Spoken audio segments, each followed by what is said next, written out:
It never gets old. It just the timing is all off. That's like a little cheek, a little zhuzh.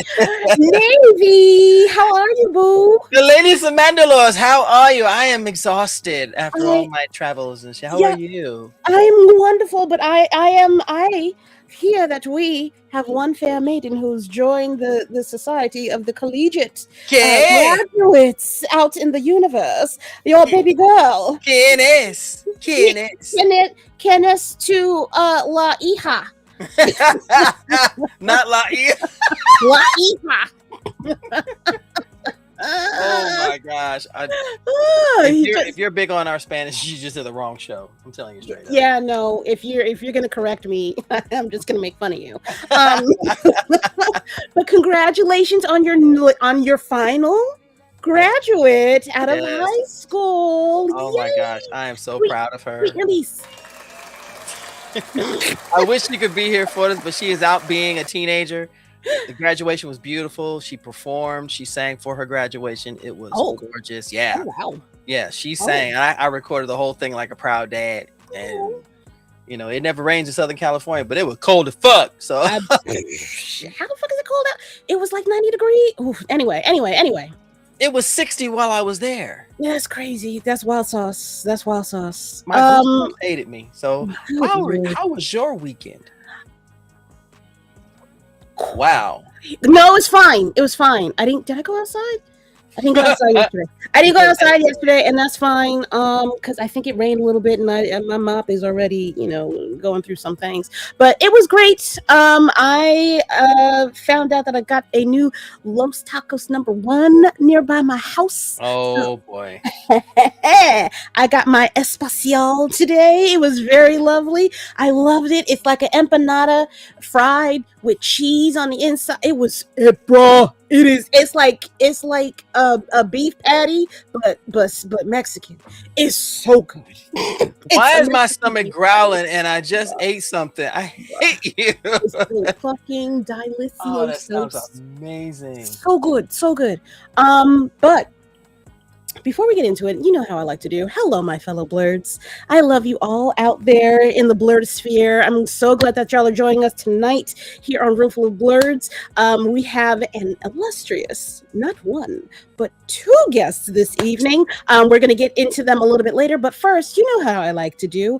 Run me my coins. I would very much appreciate it if you would help the show by donating a little bit or even subscribing to buymeacoffee.com/RFOB. It's not just to help me, keep my luscious locks luscious. It's actually to help keep the show funded, help me find and buy independent comics so that I can bring them and review them for y'all. Okay. Maybe we're going to get into this really quick. We're going to move a little bit faster than usual because I'm down. You know what time it is. If I can find the video. Every time. And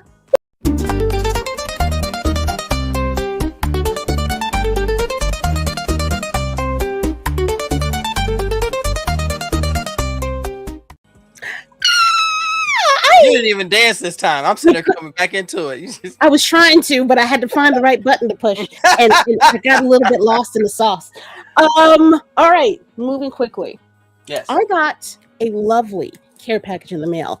Mark Bandy. I saw that. Your mother is a wonderful human being. She raised a fantastic son and continues to do a wonderful job. Mr. Bandy sent me a physical of his issue #1 of Scion. You guys know that we had them on the show a couple of months ago. We did a very kind of brief review. If you liked him, I loved him because he was an absolute fucking doll. Him and Che, the artist, both worked on this book. And this is my very first metal cover. I have never had a metal cover before. No, really? Never? It's shot ever for realsies. I don't even know what to do with this. I kind of don't want to open it. Frame it. But yeah, I'm kind of like low key, high key. That's what I'm planning on doing. Frame it. Yeah. If you guys want to know more about this book and Crimson Sleeper Studios, please, by all means, take your ass back on into my the history of Roomful of Blerds. It's about 2 months ago, I believe. I'll put the link in the description during the show, but y'all can just honestly look up RFOB Scion and it should show up. It's an amazing book. Their Kickstarter is actually still running right now for issue number 2. They are up to their 5th stretch goal, which is absolutely freaking incredible, especially when I think their ultimate goal was only for $2,000, and they're up to $5,000 right now. Okay. Yeah, no, I'm not what is it? Belt to ass. Okay. On them goals right now. It never hurts to invest in these new creators. It never hurts to invest. You can always say you got it first before anybody else could get it anywhere. And right now you can only get that on his website. I don't even know if he has the metal version on his website, to be honest. So hide your money, please. He's up to 55.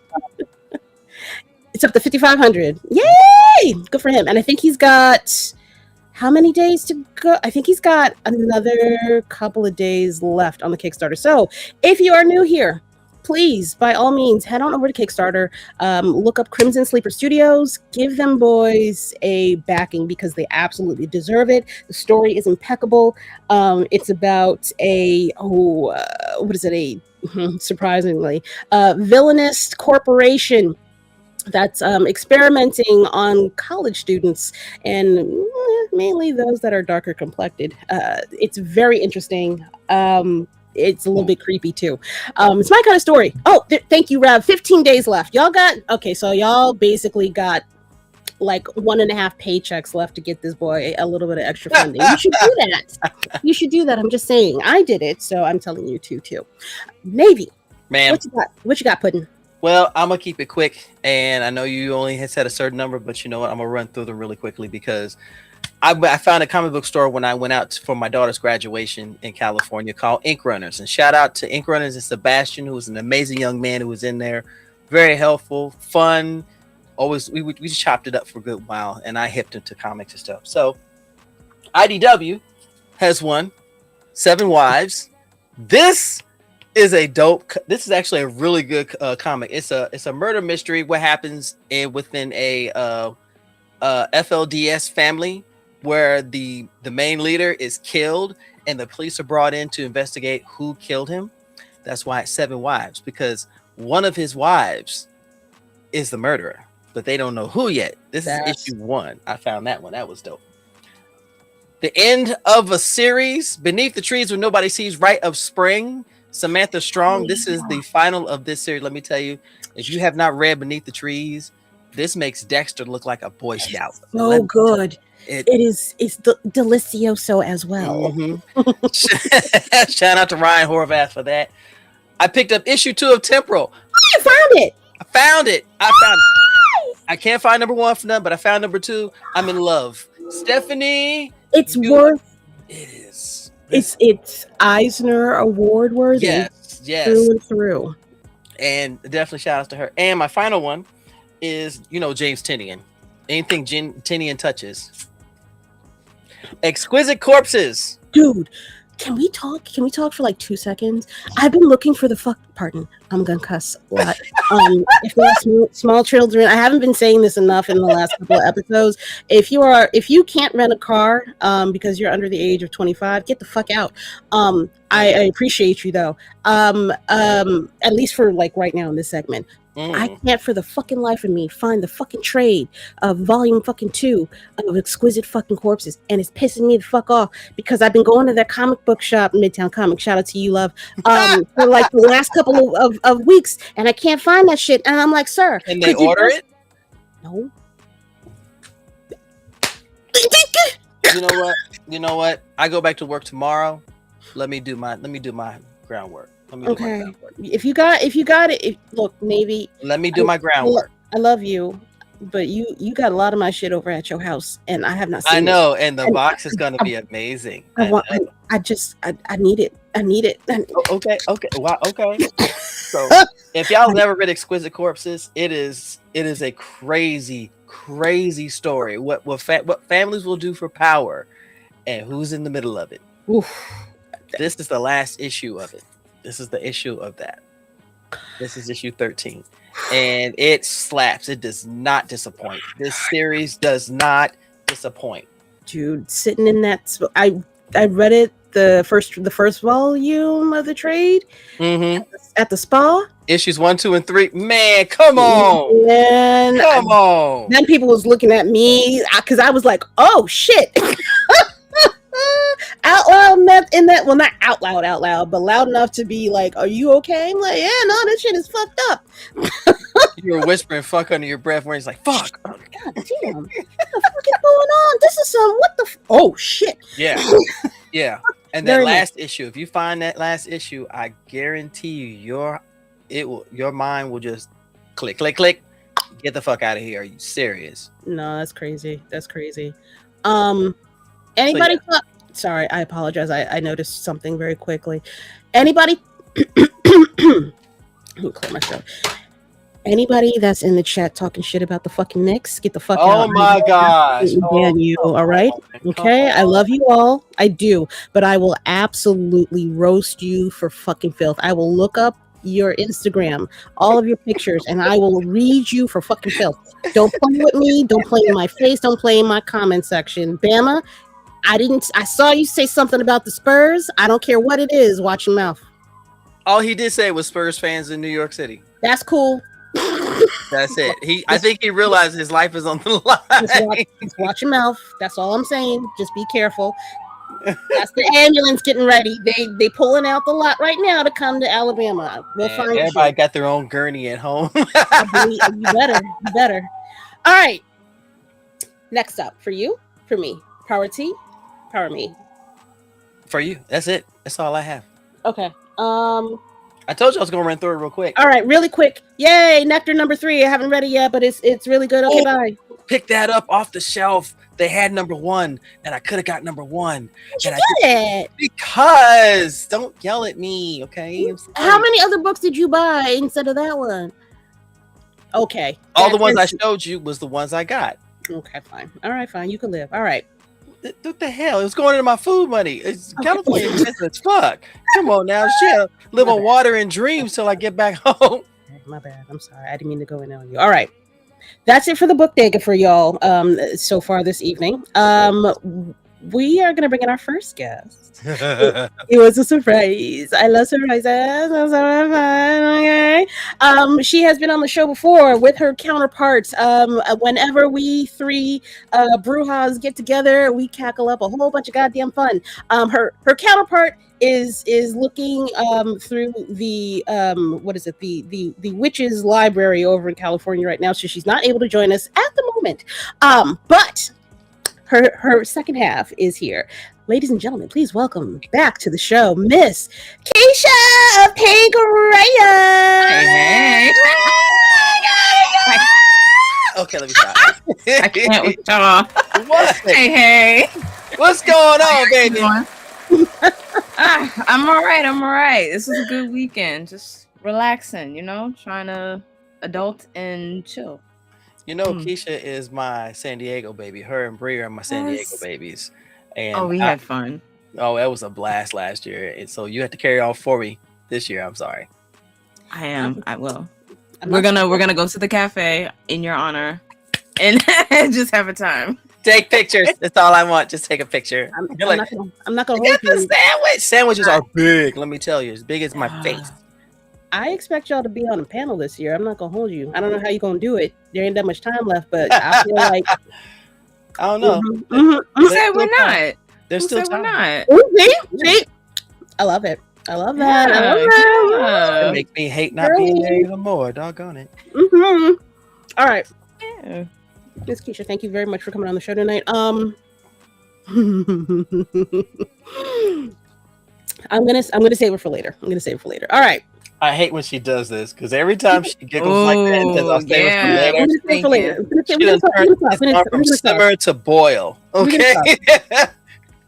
If y'all stay to whenever, we're gonna have a conversation this evening that should intrigue you. We are going to talk about the elephant in the goddamn room, the DC So White. You mean the Mastodon? Yes. You mean the we are Mastodon going in to the talk room? about it Yes. we will. at possibly at length. It depends on how fast, and I'm not rushing anything with this woman at all. We speak with the second guest for this evening. She has been in the comic book industry game for decades. Okay, decades. If you do not know her name, we are going to make sure that it is a staple in your brain tonight. That part. I'm just going to read her bio really quickly. She is a comic book writer, essayist, editor, working for such companies as DC Comics, Marvel Comics, Oni Press, Z2 Comics, Comic Book Resources, Time Magazine, and more. She is also the coordinator and founder of Women in Comics Collective International, WinC for short. It's an organization that supports women and gender-expansive people of color working in the comic book and multimedia industry. From 2014 to 2016, Regine was a Glyph Award judge and has been an adjudication moderator for the Scholastic Art and Writing Awards from 2022 to 2026. That's now. Last year, she was selected as a judge for the 2026 Eisner Awards. In addition, Regine, along with WinC, received the Bob Clampett Humanitarian Award for 2020 at the 2024 Eisner Awards ceremony for their humanitarian work in the comic book industry. It goes without saying, this woman is an authority. She is a legend in these streets. If you do not know her, ladies and gentlemen, please welcome Miss Regine Sawyer to the stage. That was It's the homie. dope. Let's go. It's the homie. Yeah. Please give this woman her flowers in advance. Right. He is the birthday, if you will. Right. Thank you so much for having me on. I appreciate it. Thank you. Absolutely. This is I'm why gonna we're seeing you this year, because I can't be there with you, unfortunately. Oh, Lord. Hold on. Let me make this better. Okay, there we go. Oh my God, I spotlighted. Oh my God. Okay, I mean, the light Loving it. Oh Lord, Lady Mandalore, put me on the bottom, please. No, Jesus Christ. You are the captain. You're the captain of this ship. This is I know I am. I felt a certain way. I didn't want to press any more buttons before something else I happened. love a man who knows he's a bottom. First closing of the night, ladies and gentlemen. First closed window of the night. Thank you, Miss Keisha. In the words of a great man, thank you for coming. God bless and good night. Y'all. Oh, you are so lucky I can't get a hold of you. Oh Lord. I'll see you next year. We just letting all type of ass hang in the wind tonight. Okay, I'm saving my pennies. I will be there next year. Fun. Miss Regine. Yes, ma'am. Thank you so much for coming on our absolutely, utterly professional podcast this evening. I couldn't imagine lies having you be on any other program but us this evening. Please, if you don't mind, let these young folks out here in this space know you the one. Please tell us, firstly, what is your comic origin story? As in, what was your gateway into the world of the Blerdosphere? Was it a movie? Was it a book? Was it a moment in time? It was my father reading the Sunday Bunnies to me when I was 4 years old. That was our pastime. That's what we do every Sunday. And I would have him read it cover to cover, even Kathy. Even yeah, wow. he always was like, why you want to know about this depressed 35-year-old woman? He'd do it, but he was like so irritated about it. But I'm like, no, I want to read everything down. So that was my initial gateway. So it was just like, as a little girl, just loving comics, loving the cartoons, loving video games, just loving all of those things, and also enjoying writing. I love to write, create my own stories. My mom would make up stories to me, like for bedtime at night, and I think that just all of that just helped to spark that. And then my brother introduced like mainstream comics, Marvel, DC stuff. I started a comic book collection and a comic book card collection that I still have. I still have both. And I was- that's how that's. Marvel masterpiece. I was going to ask you about that. I was reading up on you, and I saw in one of your interviews that some raggedy-headed boy in your class stole your first set of Marvel. So this young nigga, this is what he did.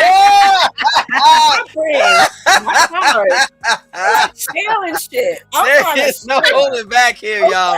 You in for a roller coaster ride.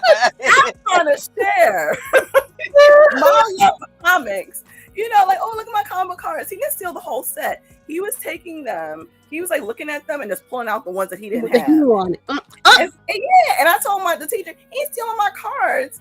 And the teacher's like, those are yours? I'm like, yes. And so she's busy, like shocked that a little girl likes comic cards. And then my mother comes to figure out what's going on. And she's just like, she's really realizing that I enjoy, this is something I enjoy. I'm like, Mommy, I love comic cards. She's like, you do, but this is for boys. And I'm like, but I like them. But immediately after that, it clicked to her, like, well, this is something that my daughter loves. Let me leave her alone. Okay. And so my mother was took me to my first comic book convention. She took me to, when I was 15 years old, we went to the New Yorker Hotel, and I brought all of my sketchbooks.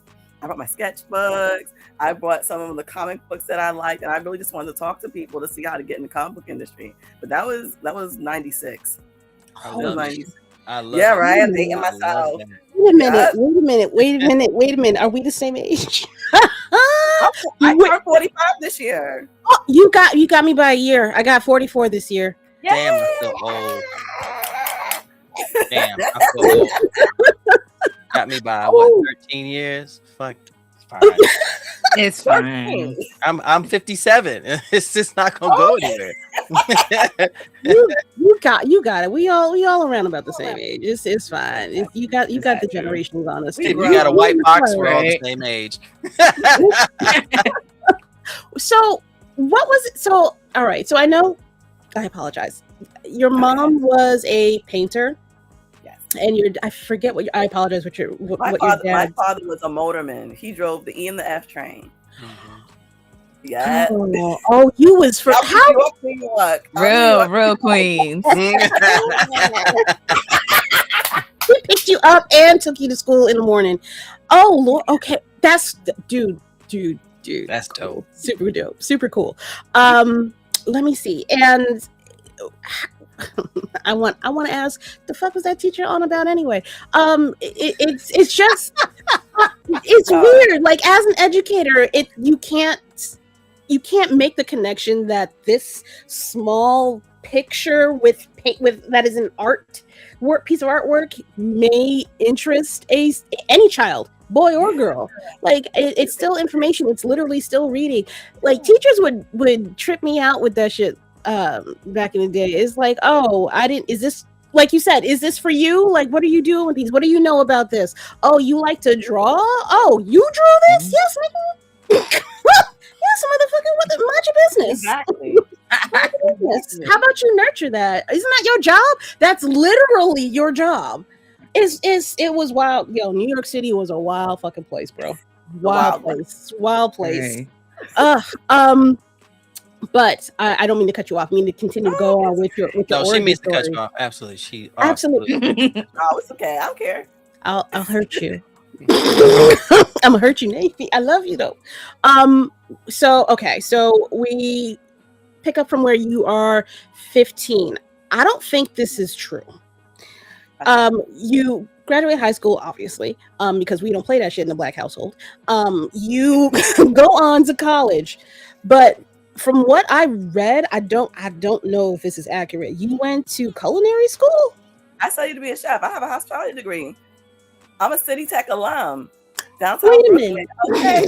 Now she really cooking. Wait, No she pun really intended. chefing in the kitchen. Oh shit, bro. You are like seriously my inspiration. Like, reading about you sincerely, like sisterhood in my head, collaboration, because I wanted to either be a psychologist, go to culinary school, or oh Lord, what do I want to do? Or be a marine biologist. So like I had all of these like grandiose goddamn dreams, but I am inspired by you because you achieved them, even though I'm still working with animals. it's not lost on me that it's that is a very broad path to choose from. So how did you get from culinary school to the comic book world? I mean, I never left. You know what I mean? It was about getting a job. And if anybody read the book Represent that I did with DC a couple of years ago, I wrote about like me becoming a chef and my father being like, I don't want you cooking for white people. You know what I mean? He was from Alabama. Like, I really don't. Thank you, Father. Thank you. He said it's so much nicer than that. He's like, are you sure you want to be anything else? Yeah. Bless his heart. Like, really? And you know, I was like, no, I wanna cook. And the ironic thing is my older brother, I have 4 other siblings. But my father was his stepfather, and they were very close. But my brother became a chef, but he just didn't go to school. He did it the blue collar way. He just started working in kitchens and then worked his way up. So it was a part of us, just like the arts are a part of me. And so, like, becoming a corporate food manager, that's what I did, was something that I wanted to do, but also comics never left me. I never stopped collecting comics. You know what I mean? Like, I never stopped like writing little stories. And I think one day I was having a really bad day. 2006. I took myself to the movies. I took myself to see Superman Returns. And a lot of folks had a lot of shit to say about that movie, but that movie saved my life that day because I was really feeling like garbage. And I'm looking at it and I'm looking at Brandon Routh and I'm like, oh my God, he looks like a character that I created. And I just started crying. I said, this is a sign that I need to pursue comics. I need to pursue comics. And so a few months later, that was summertime. So get to fall, I'm like, okay, I got to figure out what I'm going to do. Am I going to go get a second bachelor's degree? Am I going to go to the SVA to get a degree in cartooning and stuff? And I was chatting with a friend in a comic book shop, and this gentleman overheard me. His name is Rob Taylor. He has his own comic book company called Superhuman Works. And he said, well, you know, let me see what you have. And essentially what happened was, for a year, I worked with him as his managing editor. And I taught myself how to write comics. So at that point, I mean, I was already writing a lot. Like, I was already writing a lot, got a lot of scholarships for college with my writing, you know, did a couple of like writing programs and fellowships and stuff. So I knew how to write a lot of different things, but comics was new. So I taught myself writing via a couple of things. One, reading a lot of books on writing comics, as well as just sequential art storytelling. And then also I was transcribing his handwritten scripts that he wrote in one subject notebooks. Oh no. Oh no. Yes. Oh no. Yes. Oh no. Yes. Oh god damn. My hero. I was go ahead, huh? I was gonna say, did he at least have good handwriting? It was all right. I mean, I got through it. If I didn't understand it, I improvised. Like, literally, I improvised. I'm like, listen, like, I'm not calling him every 5 minutes. I'm just gonna push through it. And so that's how I learned. And then this practice in writing comics, learning how to edit myself, because prose writers, they write too much. So I learned how to edit myself and all that stuff. And after I was with him for a year, I said I can do this myself because I wasn't getting paid. So I said I can do this for myself. And so I started Locking Down Productions in late 2007. And then I published my first comic, The Rippers, in 2009. Okay, let's get into that then. So had you worked at DC and Marvel up until that time? I didn't work with any large company at all at the time. Like, this was all me just making my way. Like, this is back in the days when the internet, you know, speaking of the Wild Wild West, you know, it was the Wild Wild West. You gotta figure out, this is before Kickstarter. So I had to stay, you know, doing corporate manager shit because I had to pay these artists. I had to pay niggas out my pocket. So a bitch better keep that job. The right way to do it, ladies and gentlemen. The right way. Yeah. So I was searching for artists pencilers, letterers on websites like digital webbing. There was a website called Pencil Jack. Like, I'm putting up ads. I'm asking folks, you know, are they comfortable like drawing aliens? Are you comfortable drawing Black people? Had to go through so many different types of artists and submissions, and it was a lot. And I did the Rippers. I had to do the book twice because the first artist, she wasn't, unfortunately, she was amazing artist. Her work is amazing now, but I mean, she rushed through the book and the book wasn't looking right, and I had to take a beat and be like, I'm gonna have to redo this book. So it was a lot of trial and error with that first book. All right, so because there are a lot of people that are in the Room Full of Blerds space that are creatives, that are Kickstarter people that are maybe doing a Kickstarter for the first time. How did you keep going? Because I don't know about you, but the 90s was all right, but the money was also a little bit funny back then as well. So how do you recoup your loss on that? How do you did not. And that's the answer. It was a loss, baby. It was a loss. Like, nobody gets in comics for the money because it ain't there. You know what I'm saying? For the love of the game. For the love of the game. Like, even for folks who are doing Kickstarters, all that money is going towards, you know, if you've already paid people, it goes into printing. It goes into mailing shit out. Like, all the money gone. Like, the money gone. The money gone. So for me, it was about it. Honestly, initially, like I used to make ash scans before I did the full book. I used to make ash scans. I used to make books in my house. Like, I was stapling them myself, putting them together. Like the true ash scans.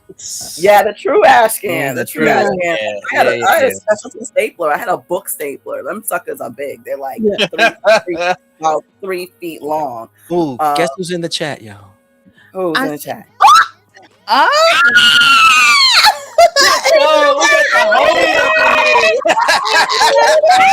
we got the homie up here. That's my baby. I love Stephanie so much. That's family right there. That is family. Right? 1,000%. We gonna talk about Miss Stephanie too. But I wanted to see, not this one. See, look, I be getting paid on these goddamn slides. I hate this goddamn thing.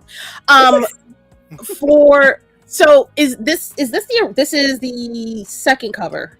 No, this is the first cover. This is the first book. This is the only cover that book has. The Rippers, I created that actually in high school. Just like the concept, started working on the story from there, and I started it after I was in a library looking through graphic novels, and at the time, like a lot of librarians weren't looking through the books, so they didn't know that some of those mangas were really raunchy, and so or not just raunchy, just really violent when it came to women. And so I was flipping through one book in particular, and it was so violent, sexually violent, that me as a 16, 17-year-old, I was just like, it has to be something more than this. I said, I mean, I really couldn't. It's a famous series, and a lot of people like it in terms of the writing and the artwork and stuff. But for me, it scarred me as a 16-year-old. I want to take a stab in the dark, but I can't remember what the title is. I'll say it was Blade of the Immortal. Yeah. Oh my. Gotta do it. Yeah. The Immortal. Yeah. Gotta do it. Yeah, it was rough. It was rough for me, like, especially like I said, as a 16, 17-year-old girl. And that was like my first introduction to manga too. It started like reading like in 97, 98, like kids were bringing manga in because they were reading like Dragon Ball and shit. Right. And, like, all introductions. Right. Yeah. And so I'm like, oh, like we have this section in the library now. Yay. And it's like, like, you know, and so I saw that and I said, it has to be something more than this. And I came up with the Rippers.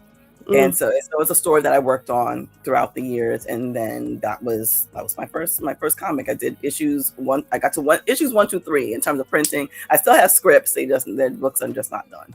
I mean, it's not like you're not busy or nothing. Listen. Traveling the country, talking to people, you know, kicking ass and taking names, all that type of shit. Basically.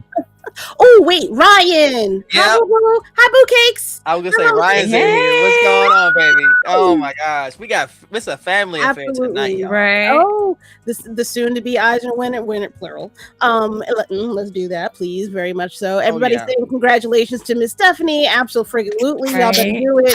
I know I raised y'all right. Don't embarrass me on this goddamn show. Get it together. No, we're gonna be a mess. We're gonna be messy. Man, In a little bit. We're gonna do it. So I want this book. I ordered it. It didn't come through for me in enough time for me to read it tonight, but I want this book. I was reading it. Well, not reading it, but I was reading the summary of it, and I'm like, oh, this is You ordered it? I do. I'm the one that does the orders. You didn't get it yet? You didn't get the PDF? The Eating Vampire. Did I order it? I ate. Hold on, am I lying? I'll send it to you. Don't worry about it. You're gonna get it. I got you. I didn't see the email. That's on me. No, you're fine. I'm putting it. Oh wait, no, I left it in the cart. I'm doing it. Get my life together.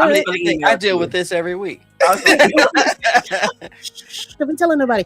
But the ideas for your books, just off the strength of a paragraph, is something that made me want to pick up all of the books. It's absolutely intriguing. It's something that I have not seen before, and even if I have, as far as like the space bounty hunter type of energy, I like that shit. I'm a Star Wars girly. I would like to see more things in space, especially if there's some black people involved. I'd be cool. I'd be cool with it. I'd be liking it. I'd be supporting. But your latest, I want to say your more recent book.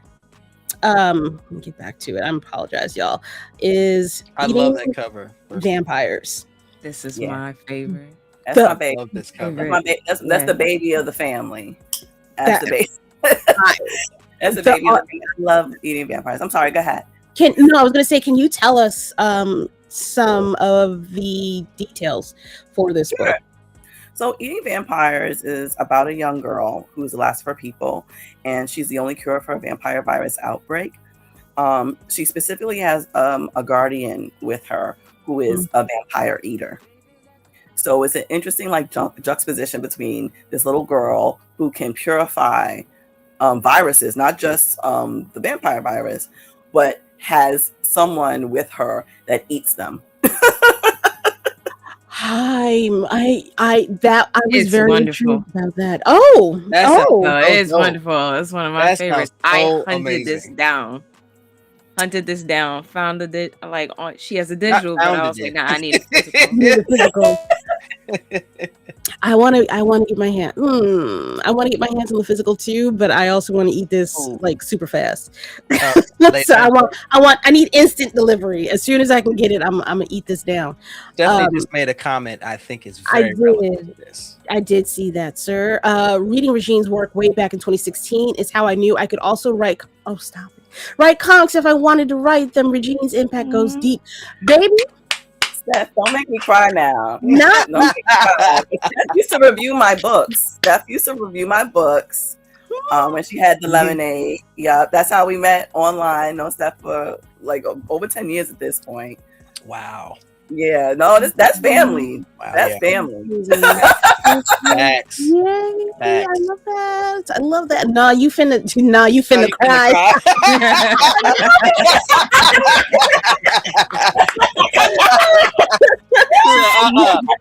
Them tear ducts is gonna be open for business. Okay, this is what we're about to do today. I know how to. She's like, I know how to write you to make you cry. I'm gonna make sure I can do that in 15 words or less. You gonna get it. You gonna get these exactly. That one paragraph. Like, I hate you so much right now. Absolutely.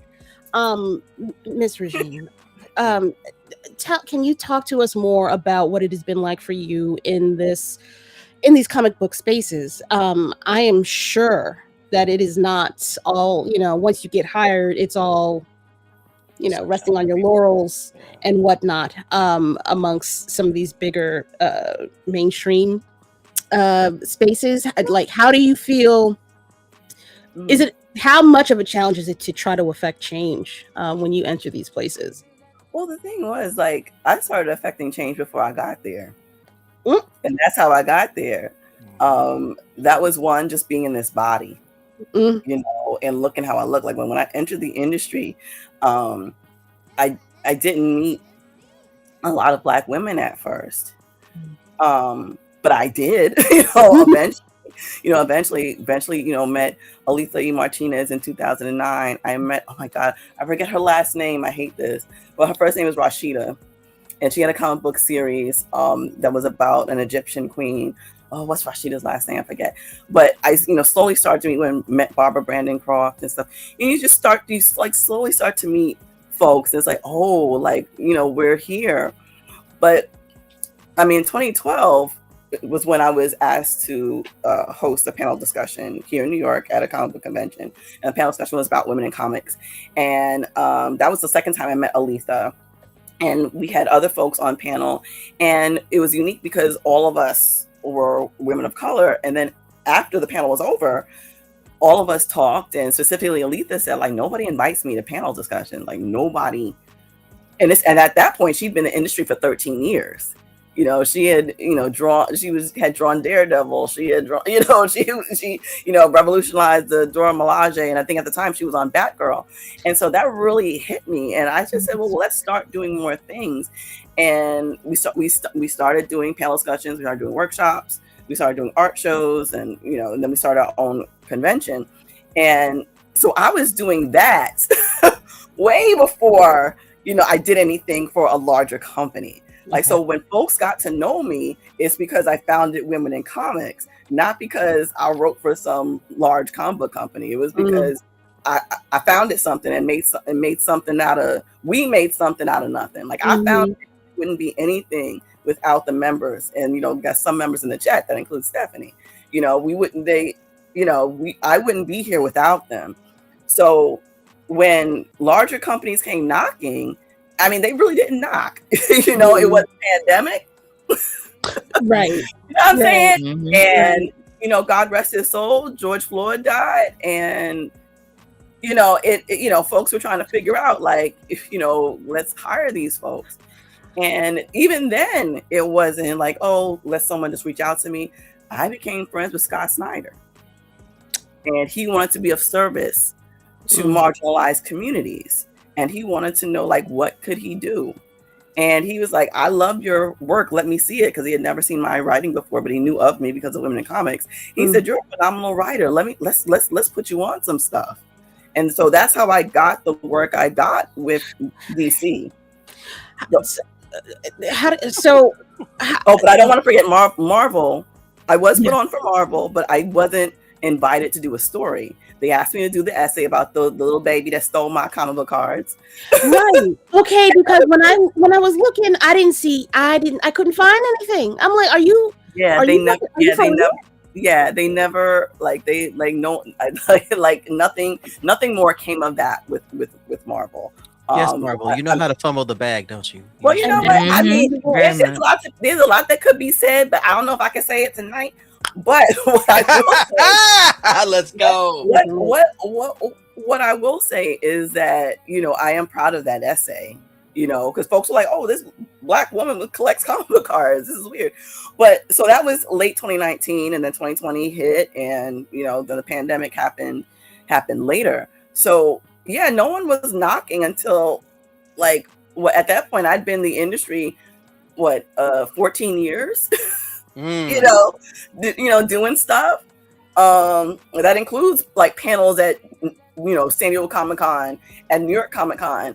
You know, mainstream comics didn't do that. Niggas did that. There we go. That's who did that, you know? That's who did that. It was, you know, that was hard. That was hard work. That was letting folks know, like, you know, black women, other marginalized people exist in this industry. We deserve a voice. That was a lot of push and pull. So, you know, so when these other companies, I wrote for some folks, like, I had already done the other things. Just like you think you doing something, like invite me over here? No, I'm good, boo. I already got mine. Like, sure, like, I'll write something. Yeah, I mean, I'm, you know, it's not for you, it's for me. It's just one more thing on my resume. If that, but I could clearly do that all by myself. do you have any aspirations to make your own? Well, I know you have Lock It Down Productions. Yes. Which is a publishing house. But yes, you've just been on hiatus. That's all. I just haven't had no money to make nothing. That's all. Totally felt. No, Hey. I will say this: if y'all don't want to donate to this Black woman, please, by all means, run buying coins to somebody that can make more comics that look like us, and you don't have to boycott. It would be really cute. We're all about advocating and getting them coins for the good people who do the good thing, who do the good work. That part. Come on now. Come on now. It doesn't have to come out every week, y'all. We've talked about this. You don't need comics every single week to come out in order to be entertained and ensnared and captured and be riveted to or aligned with a particular house. Y'all don't like that shit, and it's okay to say that you don't really like that shit. I was like, I know when you go into them comic book stores, you go in there just to kind of shoot shit and do a just in case type of check in case something else comes out. Y'all don't need to see comics every single week. Every single week, y'all ain't reading. I know y'all ain't reading. I know y'all ain't reading. We all got a stack. That's true, man. You know what? All got a No stack we comment. have not read yet. No comment. Okay. You see behind me? No comment. That's all. That's I a got. short box of unread comics. Baby, there are 4 long boxes I have not been able to read. I've got 21 of them behind me. Jesus, this is my whole collection. And don't get me started on those of y'all that be sailing them high fucking seas. Y'all ain't going to the comic book shop every week. Don't say anything. You know what y'all are doing. You know what y'all are doing. Don't play. I don't care about my comic. Anyway. Lies. Pardon me before I get off on my tangent as well. I have an ulterior motive as to why I brought you on here this evening. Well, several, but we'll get into one this evening. I would love to pick your brain about the Eisners. Sure. What you want to know? Go. No, I'm kidding. I mean, I can. But what you want to know? So how did you get into it? Like, were you seeking out a way to get involved with the Eisners? Like, did it just happen to fall into your lap? Did you care about them? Like, I know that it is basically the Oscars for comics, but because you are who you are and you done bad all by yourself and still big claps, was it a big deal for you to enter that space or to become a part of that type of space? Well, I mean, as a creator, and also as a coordinator and founder of WinC, I think it's important to know about certain things to bring that back to my community. And so when it comes to the Eisners, well, specifically San Diego Comic-Con, we have our organization has a really good relationship with them. And I just thought it'd be interesting. I mean, because over the past at least couple of years, like it's it's not even about the nominations being so white. It's not even so much about that as it is about the choices. Yeah. That are not just, the same old same. Some stuff is racist. Some stuff has caused controversy. And so I'm just like, what they doing? It's just like, what are y'all doing? What are y'all doing up in there? There was a specific controversy that happened in 2023, where a book was nominated, and it was an adaptation of the Rudyard Kipling Jungle Book. Yes. Okay. Yes. Okay. And not only was it racist and borderline pedophilic, the person that created it was known to be not just a racist person, but using that prejudice in an unwieldy way in his position as chair at the SVA, the School of Visual Arts. Shut up. He had complaints about him from students, from professors. It was an issue. So when that book was selected, everybody's like, have y'all lost your damn mind? Like, what is going on? And so people were asking for that book to be removed. And it wasn't. Wow. What ended up happening is the author, he came in and said, okay, well, I'm just gonna, rescind my nomination. But they didn't take his name off the ballot. So people could vote, but he just wouldn't get the award, but they refused to take the name off. So I'm like, what is happening? So for me, I'm like, what is going on? What is going on? Because at the end of the day, like, I'll be the first person to tell you, like, let's create our own spaces, let's do our own shit. I'll be the first. But the thing is, if we are also entering these spaces and creating books in these spaces, like we have folks that are working in not just the mainstream industry, but like just like higher independents, quote unquote, like working for Image or whatever, like doing books for them or working on staff. Like they are in these spaces, so they deserve to be protected. So I said, okay, well, let me find out how to be a judge. So I just asked the assistant program director, who I've known for years. She's been there forever. And I said, hey, how do you become a judge? And this is after last year. I just emailed her. I said, hey, Laura, how do you become a judge? She said, well, guess what? I'm about to become the chair. Well, you just did, basically. So yeah, that's how you become a judge. Yeah, I just asked. And so she said, well, I'll keep you in mind. And then 2 months later, she was like, she sent me an invitation to become a judge. And I said, sure. Well, shit. Well, How now do you you become a judge? Hey, Yeah. hold on. Oh, your whole life has been this goddamn easy. You just say something and it happened. I need my money in cash, non-sequential bills. If you could just ask somebody on my behalf. Listen, a little bit of something. I'll be right there with you with my hand out. Listen. Oh, my hand. Give me a bag. Here we go. Just drop it all up in there. That's right. Give me a bag. Give me 2 bags. If you're gonna do it, just go. That's that is impeccable. Your timing. The universe is for sure on your side, ma'am. Serendipity, baby. Serendipity. Absolutely. Never happenstance. It's always serendipity.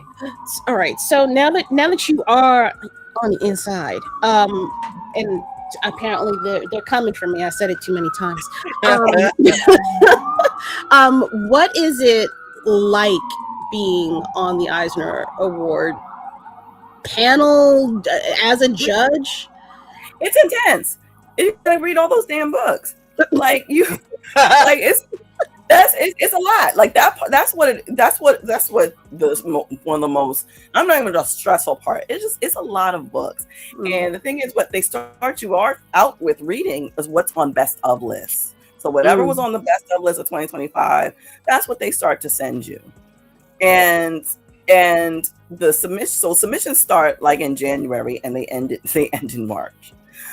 Everybody named Mama sends on the deadline. We got almost 2,300 books in. Yes, we did. Almost at the same time. No. You hear me? No. Yes. Yes. There's no way. Girl. Listen. There's no way. There's no way. And I have to say, this goes for, like, you read my credentials, like I've done other awards. And that's what happens. Like, people send books when they send them. So you have to figure out what you're going to do. Because the editing window not the editing window, but the reading window is small. So you read as much as you can. And so, like I said, they send you books from the best of list. What you can do as a judge, you can go through the submission list. You have access to it, and you can ask for books to read. It's like, oh, I see this book. Oh, I see that. Oh, that looks interesting. You can ask for those books in addition to the best of books. Also, on top of that, because there's so many books, some of us will be like, okay, I'm gonna read, all the adaptations. I'm gonna read all of these, and what I'm gonna do is I'm gonna suggest what I think, are the best books from these selections. That's in addition to, like, let's say, like I said, like I'll ask for books that are on the submission list and have them send them to me. And some books are also in the form of PDF. We also read webcomics, but most of the books are sent in physically. So you read as much as you can, until we all get together in San Diego at the end of April, and we hash it out. We fight it out. And there was no fight, but you know what I'm saying. Or you get crossed. We send our suggestions in advance. Say, okay, I think this will be a good nomination. I think that would be a good nomination. So we send those in advance. And when you get there to headquarters, they do their best to separate those books out, like separate your suggestions out. And those are the ones that we look at. But because they have almost all the books there, like they set everything up really cute, like a comic book shop almost. And books are in long boxes, books are on shelves. Some books are buried deep in the wilderness of the offices because there's just so many damn books. So the beauty of that though is that it's like, oh, let's pull out some more books to look at. I think this looks good. I think that looks good. I think we should read this.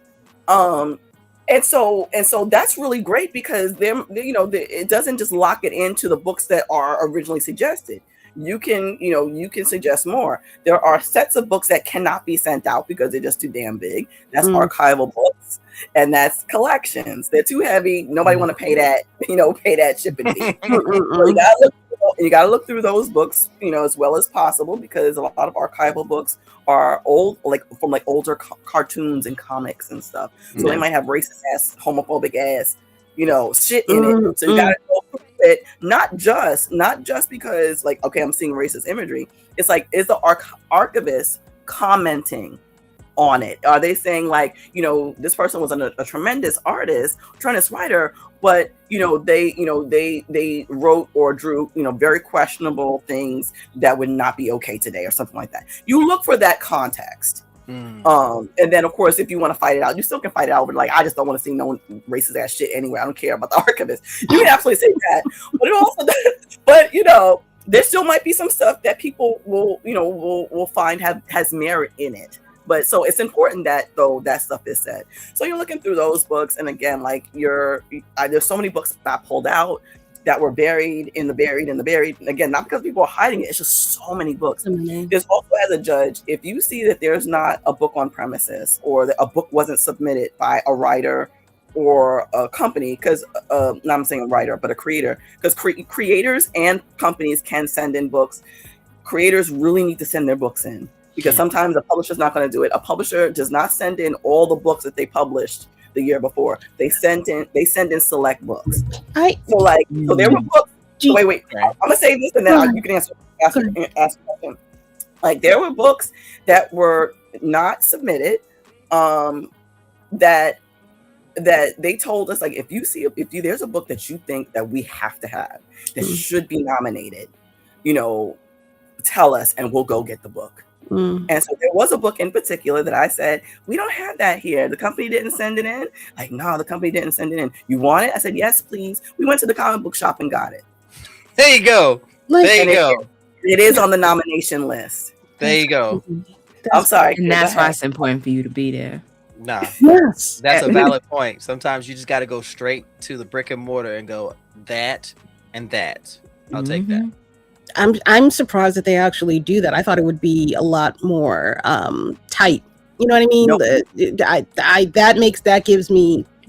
I appreciate that. Never change. How do you? And honestly, and just so to be clear, it's for all of us. So if somebody else would have been like, "Oh, can we get this?" They would have said yes. That's a given. And even beforehand, before we go out there. If we're finding books that whether we picked them up or we saw them in a comic book shop, we can say hey, this book wasn't submitted. Can you reach out to the company and ask them to send it, or can they send a PDF because we really think this book should be nominated? So they're very open. It's very open to that, and it doesn't matter what company it's from either. So it doesn't matter if it's independent, main. So with the nominations, are they within a calendar year, or is there a particular time frame? January to December. Okay.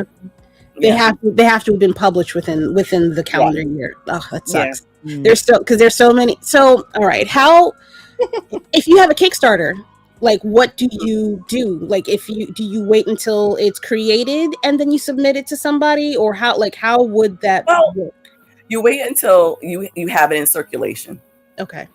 So if you have a Kickstarter and you don't have the book published yet, once the book is published and you put in your copyright, 1988, you put in, 2038, that's when you send it. So if you do a Kickstarter this year and that book is not published till next year, then if it's published next year, then it'll be eligible for the 2028.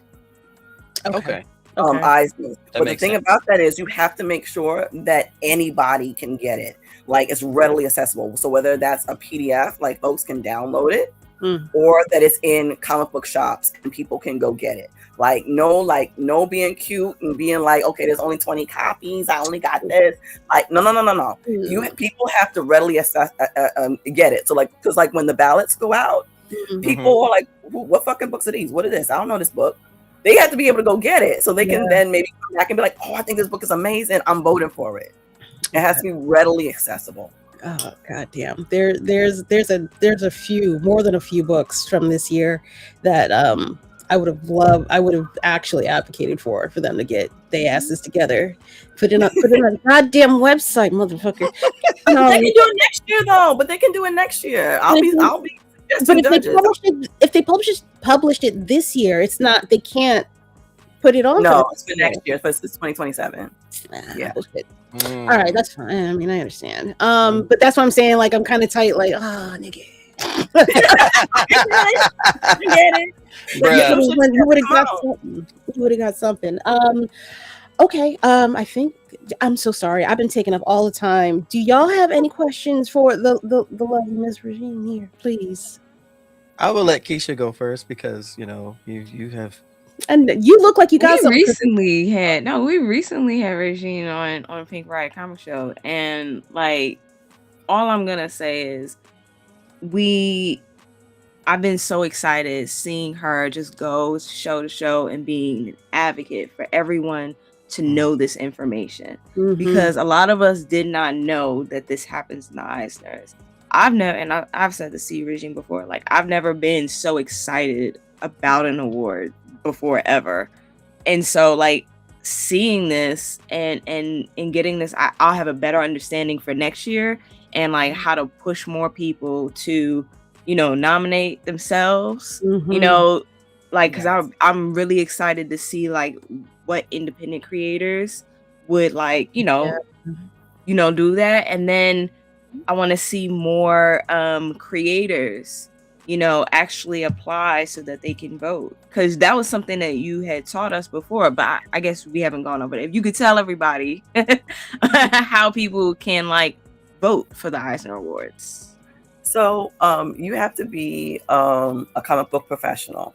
You have to be like our peers. So that's like just writing, coloring, editing, publishing. I think even I think educators are eligible. I think yes, educators, right? Yeah. And so I mean, I said on Pink Riot that I think it should be expanded to podcasters and journalists. So, but I do, and I'm going to be advocating. I'm going to be advocating for that because I think y'all have a wealth of knowledge about comics, and I think you also like understand what it is to read critically. And a lot of folks don't understand that. Like when you're reading critically, just in terms critically and comparatively, because there could be a book that I absolutely love, like I will almost die on a hill for, but then I read something else and it's better. And so it's like it's better than this. Like so if I'm gonna go into those rooms and like fight for a book, for example, I can't fight for it if I'm like, oh my God, they right, it's better. Like I can't, I can't justify that. I mean, I might be able to find a way, knowing me and my mouth, but if I'm just like, well, I'm gonna vote for this one, because judges can also vote. Like once we do the nominations, we can vote. Well, I mean, that makes sense. Yeah. At first, I didn't realize. I was like, really? I was like, okay, cool. But yeah.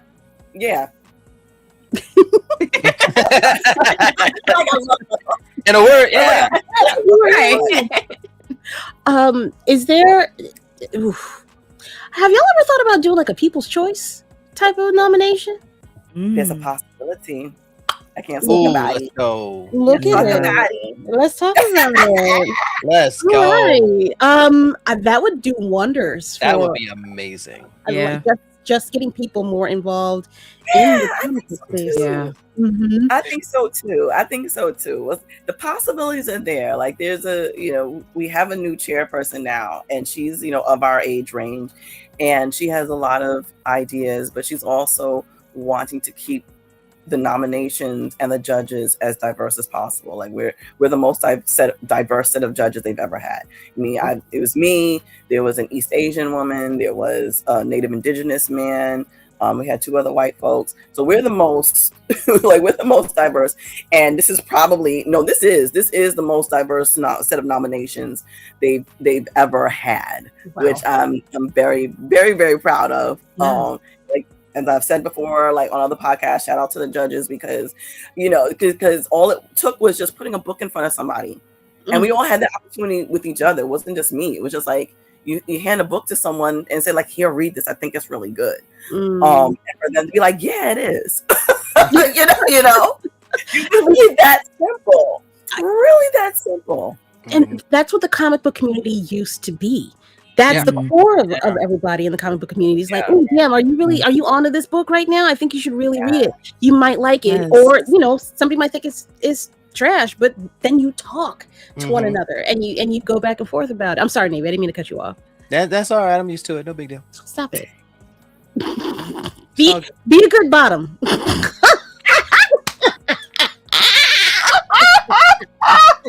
Thank Keisha. Thanks. I hope your pastrami is tough. Fine.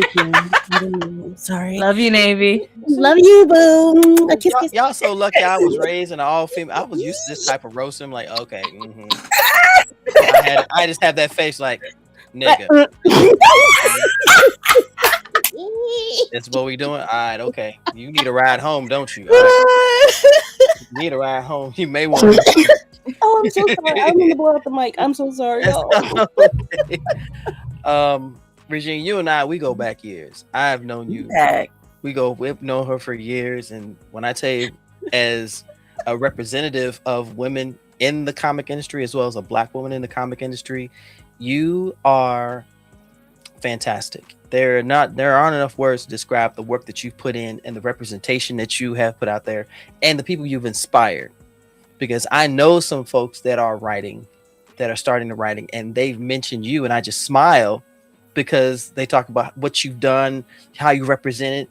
They put you in the same class with people like Ryan and Stephanie and Vita, and it's wonderful to see. And especially as an old school comic guy, comics are for everyone. So it's never been something that should be gender based. As long as it's something that you have a passion for and you enjoy it and you see it at face value for what it is, whether you're an artist, writer, colorist, letterer, whatever. So I have to give you those flowers because even though we are friends, I got to give you that Academy Award because you be out there rocking it, y'all. Every day, every year, except this year, I will go by and see the WinC table and see her just representing. You got the magazine there and the table. I'm going, oh my gosh, it's Regine. She go, and she's usually talking and networking and talking with other people. It's a wonderful thing to see if y'all ever get a chance to see it. But for you, what has been your biggest challenge?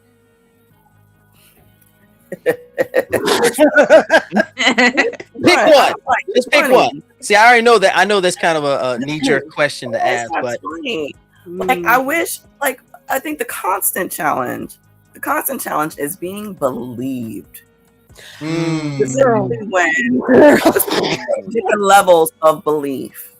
When Black women tell you something, we're telling it to you because we want the best for our community and we want no bullshit blowback. You know what I mean? We are the foreseers of problems. And so dealing with that on multiple levels, whether it's one, being the coordinator founder of WinC and people not understanding that I take that shit seriously. And when they start asking me to do work that involves like a Black female character, working with let's say an anthology of all Black women or what have you, and still somehow wanting us to take a hit, whether it's arguing about how you feel a black female character should be, whether it's I'm trying to put a upper echelon project together and I want you to be a part of it, but you're not gonna get paid. And having to explain the reason why it's important not just to pay people, but to pay Black women, especially if you're using them That part. to push forward your projects. Mm-hmm. Yeah. And I have to say to them, like I said this in a recent essay that I wrote, the blog that I wrote recently on the WinC site, I would be remiss in my duties as a coordinator and founder of Women in Comics Collective International. You know, I had to say the whole thing. If I didn't tell you that this is bullshit, you know, like I'm like having to say that. And then niggas getting their feelings. And I'm like, I don't care about your feelings. I don't care. Like I answer to people. Like I answer to my membership. And if I lower my standards, that means I'm telling them to do the same thing. Come on. So Come on. having to have that conversation and saying, believe me when I tell you that what you're trying to provide is a disservice, you know, to our community. Believe me. You know, and like there's various levels to that I still experience where, and I'm at a point where, you know, I don't care. I just say what I feel like saying and keep it huffing, you know, because I know what my credentials are. I know who I is, you know. Go ahead. I'm even with your credentials and being who you are and being in the space and telling people who the fuck they are, but at the time that they is, me being in this space, Keisha being in this space, as Black women, sorry Navy. Sorry, I'm the power bottom. It's cool. I'm right here. I know that. Yes. I love this. It's all good. I'm holding so good, Navy. You know what? I don't need your adoration. I don't need it. Okay. I know I'm strong. I don't need your support, as you call it. Fine. It is in these cases as black women. It is so frustrating because despite all of us being women of a certain age and all of us having the same experiences, whether you have a degree or not, not being heard and not being seen and not giving the opportunity to let you to help you protect yourself, stupid. Yeah. It's insane. It's insane, and it is so frustrating to not be heard. So I'm gonna say this: it's harder for me in this space because people don't know who the fuck I am. To tell people, listen, what you don't understand what you're doing here. I have seen this. I have been on the other side. I am the most oppressed person in this room right now. If there's nobody that's transgendered, gay, or disabled, I am currently the most oppressed person in this room. I need you to understand that you are not hearing me. You are not making me visible. You are not listening to my concerns and how to make this space even better. Yeah. Because I am here and giving you this vantage point. If you're going to use me, use me for the gain of making the community better, to make understanding so that the people that come up behind us don't have to have this fucking conversation 8 more fucking times for 8 more generations. Just fucking listen. Just fucking listen. And the thing is that, I mean, to continue what you just said, just to piggyback off that, is that every time I look at like issues like in the Black comic book space specifically, or in comics, but still in Black comic book space, it'll be like the same conversation from 20 years ago, the same from 10 years ago. And I'm like, didn't we just speak up? Didn't we fix that? The black women fixed it. We fixed our side. Yeah. And y'all didn't come with. No. You know what I mean? It's fascinating. It's fascinating to see the same conversations over and over again, knowing good and well. So didn't I do a panel on this in 2013? In 1995? Didn't I hear somebody? Yeah, like it's sad because you're not seeing people evolve. No. You're not seeing people develop, and part of that development is listening to others, especially in this case to Black women, because we oftentimes are the most marginalized person in the space or close to it. And there's things that affect us even deeper than they affect other people. So we have a more nuanced lens when it comes to like dealing with certain things. And so when you're consistently not believed, or like I gotta continuously convince you of something, it gets tiring. So I don't get upset so much anymore. The way I do, I'm like, I protect my community and keep it huffing. I will watch from the sidelines while whatever happens with what you're doing blows up. But I will bring whatever information to my community. We will discuss it, figure stuff out for us, and that's it. Yeah. Like I'm not going back and forth with you. Like I'm an Aries. I'll fight till I die. I'm like, you know, I don't like to fight, but I like to fight. You know what I'm saying? You know what I'm saying? But with that, I know how to pick my battles. You know, I know how to pick and choose my battles. I can go back and regroup and win the motherfucking war. Come on now. Nice. Come on, Fireside. I love it. Are you finding? Go ahead. Oh no, I'm saying that you're seeing the same conversations for like the last like decade or so. Like, are you finding that it's the same people that have not changed, or is it like newer generations coming into the conversation? Both. And both, and that's a problem. Yeah, it's a problem, and I kind of just chuckle. I kind of just chuckle because that's all you can do. Like I would suggest to anybody, you see some of this foolishness in the streets, go support your community. Don't worry about them niggas doing. Like I really, that's my suggestion. You know, that's just overall. I mean, I'm talking about a bunch of just different comments for the conversation where for a while it was like mainstream versus indie, you know, type of conversations that I was seeing like online, and I'm just like, listen, there's valid points. But isn't this like a 15-year ago conversation? I remember this shit in 2009. Wow, wasn't it? We still like. We talked about that at Xbox in 2008. Like, what? Why are we? What is like? You didn't talk to these young boys? Nope. No, because they expect us to talk. They expect us to talk to them. I'm not talking. I'm not repeating it at all. Maybe if I like you, I'm gonna tell you twice. After that, I'm not. You don't want to listen. There's a willful ignorance on your part, and I don't talk to dumb. I'm gonna cuss. I don't talk to dumb niggas. I don't talk to dumb people. Ladies and gentlemen, dumb niggas. Ladies and gentlemen, that's what we're here for. I've done it so often. No, go ahead. No, I'm saying I've done it so often where you see something going left, and you realize that the men are not paying attention. Quietly exit stage left. There is no point in continuing. You got it, champ. Like when it comes to like the Eisner stuff, for example, right? For me as a judge, like I knew immediately I was going to bring back the information to my community. There was no ifs, ands, buts about it. And if folks had questions, I'm like, I'll come on wherever and talk about it. You know, this information is for you.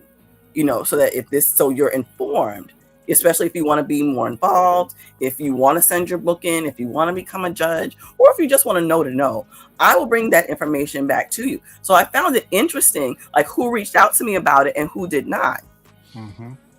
You know, and I'm like, I'm cool with it. If you don't want to know, you don't want to know. But if you're going to sit there and talk about why this person was nominated and why that person wasn't nominated, and you know, this person was snubbed and shit and whatever, I'm like, tell that nigga to send the book in because he didn't. You know what I'm saying? You know what I'm saying? Like, I can come on and we can chop it up. But if you're I'm not gonna say afraid, but if you don't want to talk about the process, you don't want to be informed, you just want to, you know, cry. I'm gonna let you cry. That's cool. I'm gonna let you cry. Like, I'm not salty about it. But I will provide, you know, knowledge to my community for those who want it, and I'm cool with that. As long as my people is informed, I'm good. It's fine. It's an unfortunate thing when you see the mob mentality take over the same antiquated philosophies, and then they wonder why we don't move forward, and they wonder why we don't evolve, and why things don't grow and they change. But you still have the same old ass lessons that you're trying to apply when they don't apply anymore.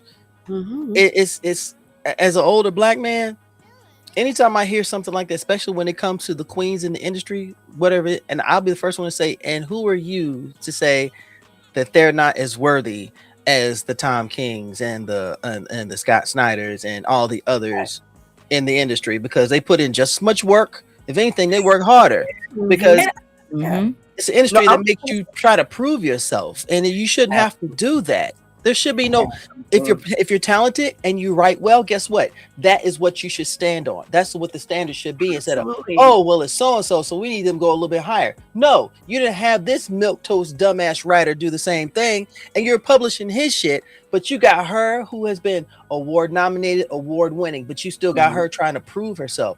It's ridiculous, and it drives me crazy. Not even that. If it's about the money, why aren't you going outside of your bubble? If you want to really nickel and dime somebody, why aren't you offering new opportunities for other writers? I don't know. I don't know how you feel about this. I feel like the people that are in charge of a lot, and not just the main two, a lot of these publishing houses are so in their own bubble, or so disconnected because they bought the thing instead of realizing that there is a culture around it that you need to nurture, that they're just looking at ones and zeros. And as long as I don't want to say that their pockets are lined, as long as everything balances out in their favor. No, you're right. They don't give a damn about what's coming in and out of their house, as long as it works and it looks familiar. On top of that, as long as everything looks familiar, it's fine. If it's comfortable. It's weird. It's weird. I mean, it's like a myriad of reasons. You know what I mean? I think at the end of the day, a lot of ways folks are not thinking about us unless we think about us. And so it's important that we push ourselves forward. So when we're in these spaces, again, if I'm talking about the Eisner specifically, it's like I'm in that space. Like, I was finding books that probably people would not have looked at if I didn't pull that shit out. You know what I mean? Like, or if I didn't ask, like, can we go to the store and get that? Like,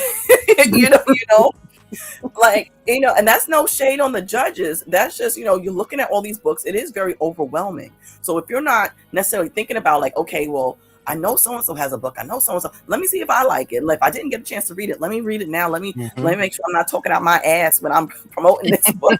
At least let me read 2 pages. And then while I'm in the middle of reading the book, like, this is great. And then trying to finish it so I can push the book forward even more so. You know what I'm saying? Yeah. So it's that. And then also in terms of people sending books, like I've read a lot of books with white faces.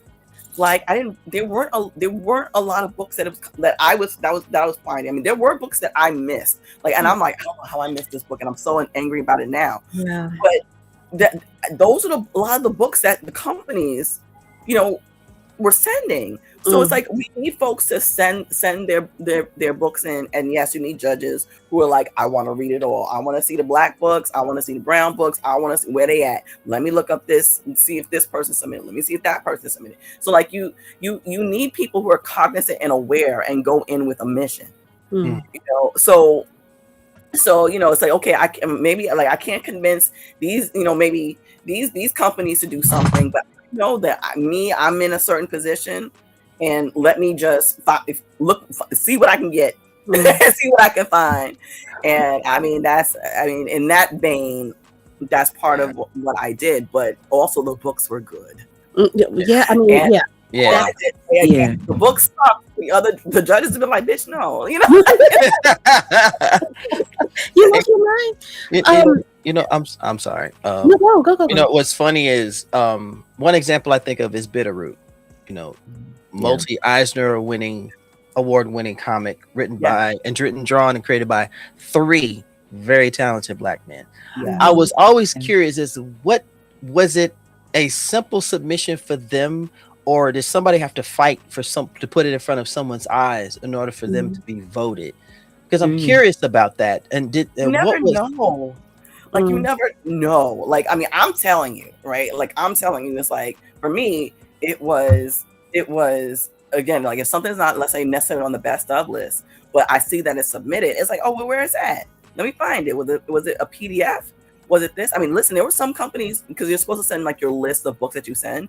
There were some companies that sent the list, but they didn't send the book. you know. So there's all these little things that go on. So I mean, so for a book like Bitterroot, not sure what happened, but I think Bitterroot was pretty popular at that time. It may have been on best of lists. It may have been sent to someone's house. If it wasn't, it was there on premises, and someone pulled it out and said, "We need to look at this. We need to look at this." You know, like yeah. Go ahead. I want to bring up Black women in this space because we are not still. It's the whole reason why you're here. We're not represented in this space. Do you have any I don't want to say advice because that is so general, but what can we do in order to get women not into comics just for simply reading them, though it helps, but to make them? It is a struggle on a daily basis, and I'm so mad. I cannot find enough Black women, artists, writers, inkers, anything in this, even in the independent space. I am struggling to find them. What do you say to women that are maybe on the fence or can't conceive that they could write a comic? What do I say to them? Yeah, I tell them that they can, and that we can get you help to do it. Mm-hmm. You know, I find that it's oftentimes what it is that we as Black women, we find that we don't have the resources. Like someone's not going to help us because we're so busy helping other people. Mm-hmm. You know, so what you gotta do is say, "Sis, I got you. We're gonna find that for you. Mm-hmm. Do you want to do that? Like that's what you want to do, boo boo? Like okay, like we gonna get you some resources. Like we can have there are classes that you can take that are online and learn how to write comics if that's what you want to do." Where can they from the source? Where can they go in order to find that? Can they simply go to Women in Comics website? Do they? Well, they can sign up. I mean, even if folks sign up for the newsletter, like if they join or if they sign up for the newsletter, like we put stuff in the newsletter, like there are I mean, honestly, I take $7 classes with Scott Snyder. He does a class a month on writing comics, and it's $7. I'm sorry. Beg pardon? Yeah. Beg pardon? $7, and then you have access. You have access to all of his lessons. And a Discord where folks can talk and they can chat. You can ask them whatever you want and stuff. So it's $7. And I said, I mean, I've had to suggest that to people that I was working for. Like, I'm like, listen, you want me to read your book Bible? Can you please learn how to write comics? And come back. Take this. I definitely have done. I don't care. I don't care. Fire me. I don't care. I need money, believe me, but I'm at a point where I'm just like, I'm not kowtowing to anybody who wants to be kowtowed to. But yeah, $7, and there's other classes too. There's other classes that folks are teaching in terms of writing and art and stuff. Like for a while, like we were doing some workshops that are still up on our website, but I've gotten behind on doing some things. You know, being Black in America is horrible right now. I mean, like, not the funnest time, not the best role. You know, listen. So like, so there's absolutely resources that are affordable or are cheap. You know, that's what I do. We find, and that's what our biggest thing with WinC is that we find resources. Whether we're sharing them in the newsletter, where we're sharing them on our stories. Like I share a lot of stuff in the stories on the WinC Instagram. Like whether it's classes, whether it's grants, whether it's shows, local shows, or shows across the country that are happening, like Black shows specifically. Like I share that stuff all the time. Like the resources are here, but it's about sis, you're not alone, because we will suffer. We will suffer while we helping everybody named Mama, and we will sit there and suffer. Oh Lord, that's what I do. Like no, baby, you don't need to be doing this alone. So that's what I do. Respectfully, I can't drink another cup of absolute anything universe right now. I need to drink out of here. You don't want absolute Catwoman? Come on. I do. I mean, no, on some real shit. No, I do. I was bitching about it a couple weeks ago because amazing, right? Yeah. I had no idea. Speaking of DC, so I need alcohol for this conversation. Maybe not. Let's see where it goes. Depends. Let's see how you feel. Just a tip. I just want to know what. God, I don't even know how to phrase this question. So, DC So White, we have the next step of the boycott. We have a lot of people saying that they are behind it. We have, unfortunately, even more people saying that they are not.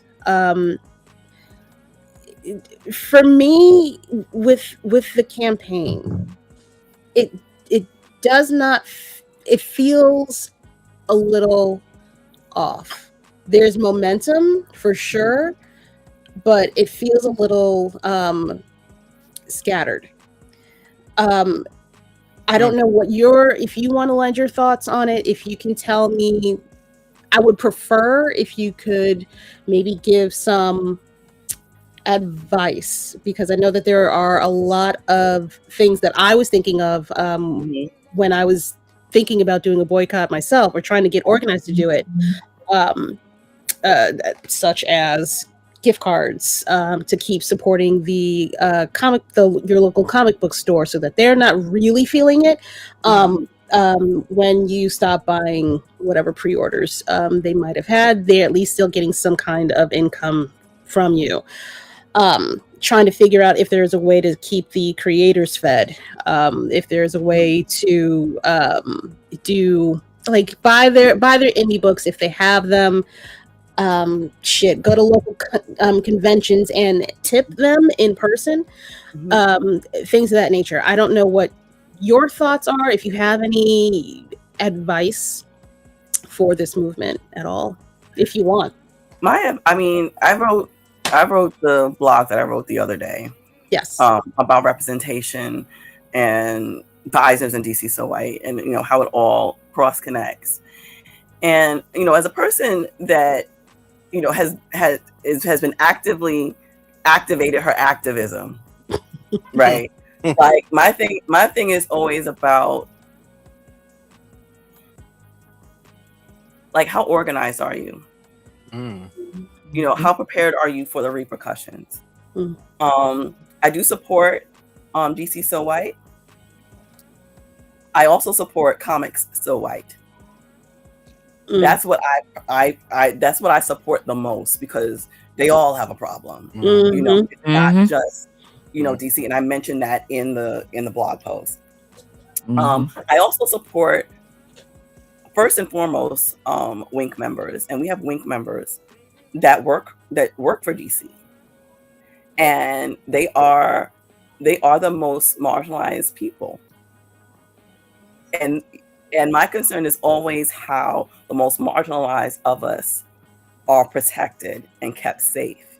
And so, what's the plan for that when this will impact books created by Black people that can't just drop a book, and we shouldn't necessarily be asking them that. And I don't think that's the ask. That's not the ask. No. But even though these books are not mainline books, these are the books that these people are working on. And their presence is impact. Their presence is important. And we want to see them continuously working. We want to see them working on all the books, but it's about how are we thinking about them, and not just, hey, you can buy this person's other books and that books. It's like, nigga, I'm currently working on this book now, and the rent, and the check that I'm waiting on is not my royalties. I'm waiting on the check that comes from this company. Can you? So yeah, go ahead. I'm so sorry. I don't mean to cut you off, because I don't know how they get paid at these books. Is it per book? Is it per whatever is produced? You get a page rate. You get a page rate, and sometimes you'll get a deposit, which oftentimes the larger companies you don't. Is you get paid once the script is done. And so, like, if it takes me a month to write a script, for example, maybe I'll get the check next month. Maybe.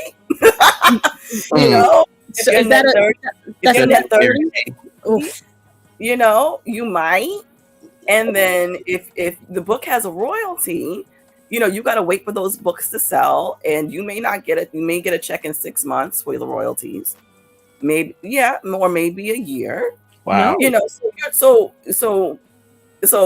you're talking about, you know, folks who, you know, who are sitting here like, you know, they're in the middle of writing scripts, or they're writing their last script. Like you don't know. That's why it's important to talk to creators about impact. And how something, now if people are like, hey, do what you're doing, nigga, like I'm gonna be fine, you know, but that's one person, right?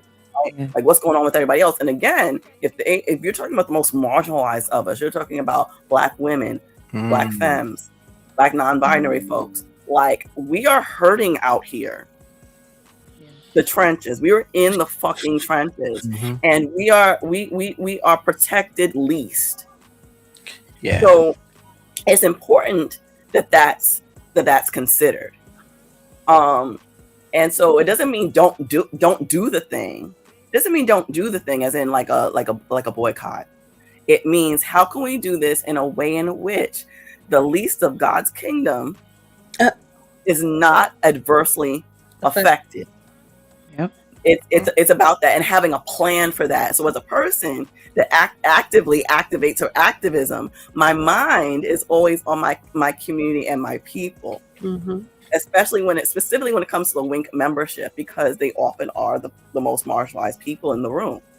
So if this is going to hurt you the most, you know, if something's not being done in a way in which, you know, that doesn't hurt you the most, like we have a problem, and you have to reevaluate what you're doing.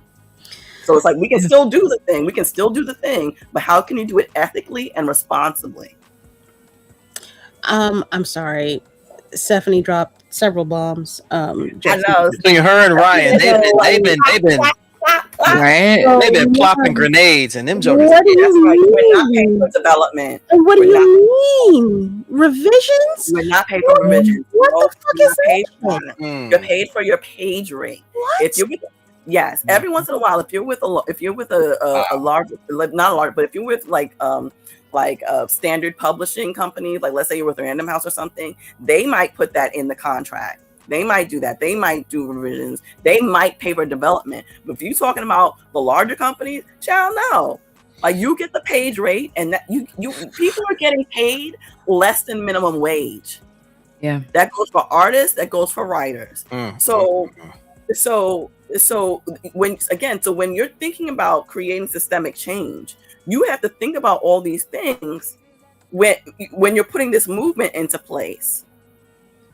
You know, this is not, this is not like, oh, I'm going to be a rock star boycotter. Like, let's do this. Like, fuck them motherfuckers, blah, blah, blah, blah. Like, it has to be more than that. It's like, what's the plan for these people outside? Like, oh yeah, go buy that chick book. You know that she did a Red Image 10 years ago. Like, it's more than that, because that sale does not help that person, because you've already been paid for it. Right. What helps all them pre-orders, what helps me, you know, is the amounts of books that are sold. What helps me is that's what helps.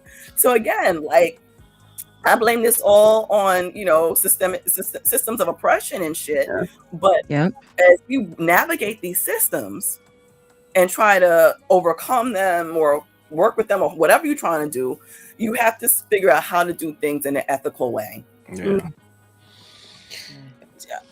Okay, so I'm not here to, I now that we see the problem, what I'm trying to think of, I would love there to be a solution. And the only thing that I can think of in my head is some kind of a, what is it called? It's a bank account, like a, what is it, escrow type of thing. Like a trust? A trust or something for people to fall in, but you need the trust of the people that she ain't gonna abscond with their fucking money as well. Exactly. There's a way to do this. Somebody with finance, hey yo, I know that y'all accountant motherfuckers is out there too. I know y'all be reading them nerd shits. If y'all read numbers, y'all be reading books. Well, I'll say this. What I said in my blog was like, buy the black books. Like, you cannot buy the white books. Yeah. Buy the black books. That was my solution. I mean, honestly, that was my solution. It's like, well, at the point is that, okay, we want mainline books, right? You want niggas on main, right? We want the mainline books. Then okay, we can fight for niggas being on main. But in the meantime, the alternate timeline pays the motherfucking bills. Yeah. Okay, so my suggestion, that should have never been exact. You know what I'm saying? Like, they should have never said that, you know, oh, you don't support at all. Because we do not want Black creators. We don't want any marginalized creator harmed in this. Yeah. I think that is where a lot of my issues lie with this. It doesn't necessarily protect creators. No. And I understand. Go ahead, Amy. I'm sorry. Go ahead. No, I'm saying I personally think that it's more character focused than the people who are actually like creating these things, creating these stories that people love so much. That's what I want people to focus on. Just because it's kind of heartbreaking, because you're seeing the boycott. Literally, literally first. Like, you're seeing like the boycott, and again, like, I support the boycott, but then you're also seeing Black creators from said company, like, don't forget your pre-orders, please. You know, you know, like, or it's like, hold on, niggas, for one more day. Hold on, niggas, for one more day. I got something for you. I can't say it yet, but hold on for one more day. You see the juxtaposition.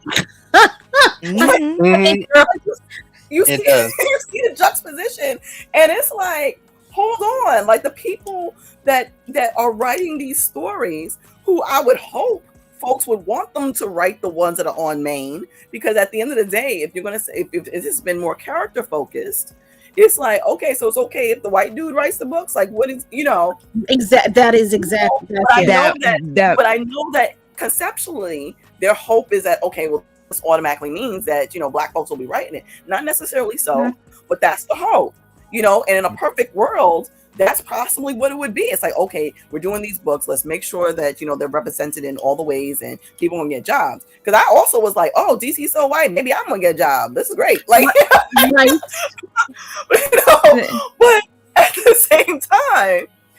same time, if you are causing more harm for the people who you would expect or you would hope to work on these jobs, the work that you're fighting for, like, that may not end the way you hoping to, homie. Yep. You know, and may just because, like, it's like, okay, well, we don't have the money to pay these people anymore. Who get chopped first? Because they're not expanding the budget, baby. They're not gonna expand the budget. So what might happen is, now y'all niggas really gonna fight for your fucking spot. Now you really better show why we need to keep you here. And to another point, hi Stephanie, I love you. Don't I don't know if this is gonna land the right way. I hope it does. Just say it. Yeah. Just say it. Stephanie can't be the only person at fucking DC writing these books.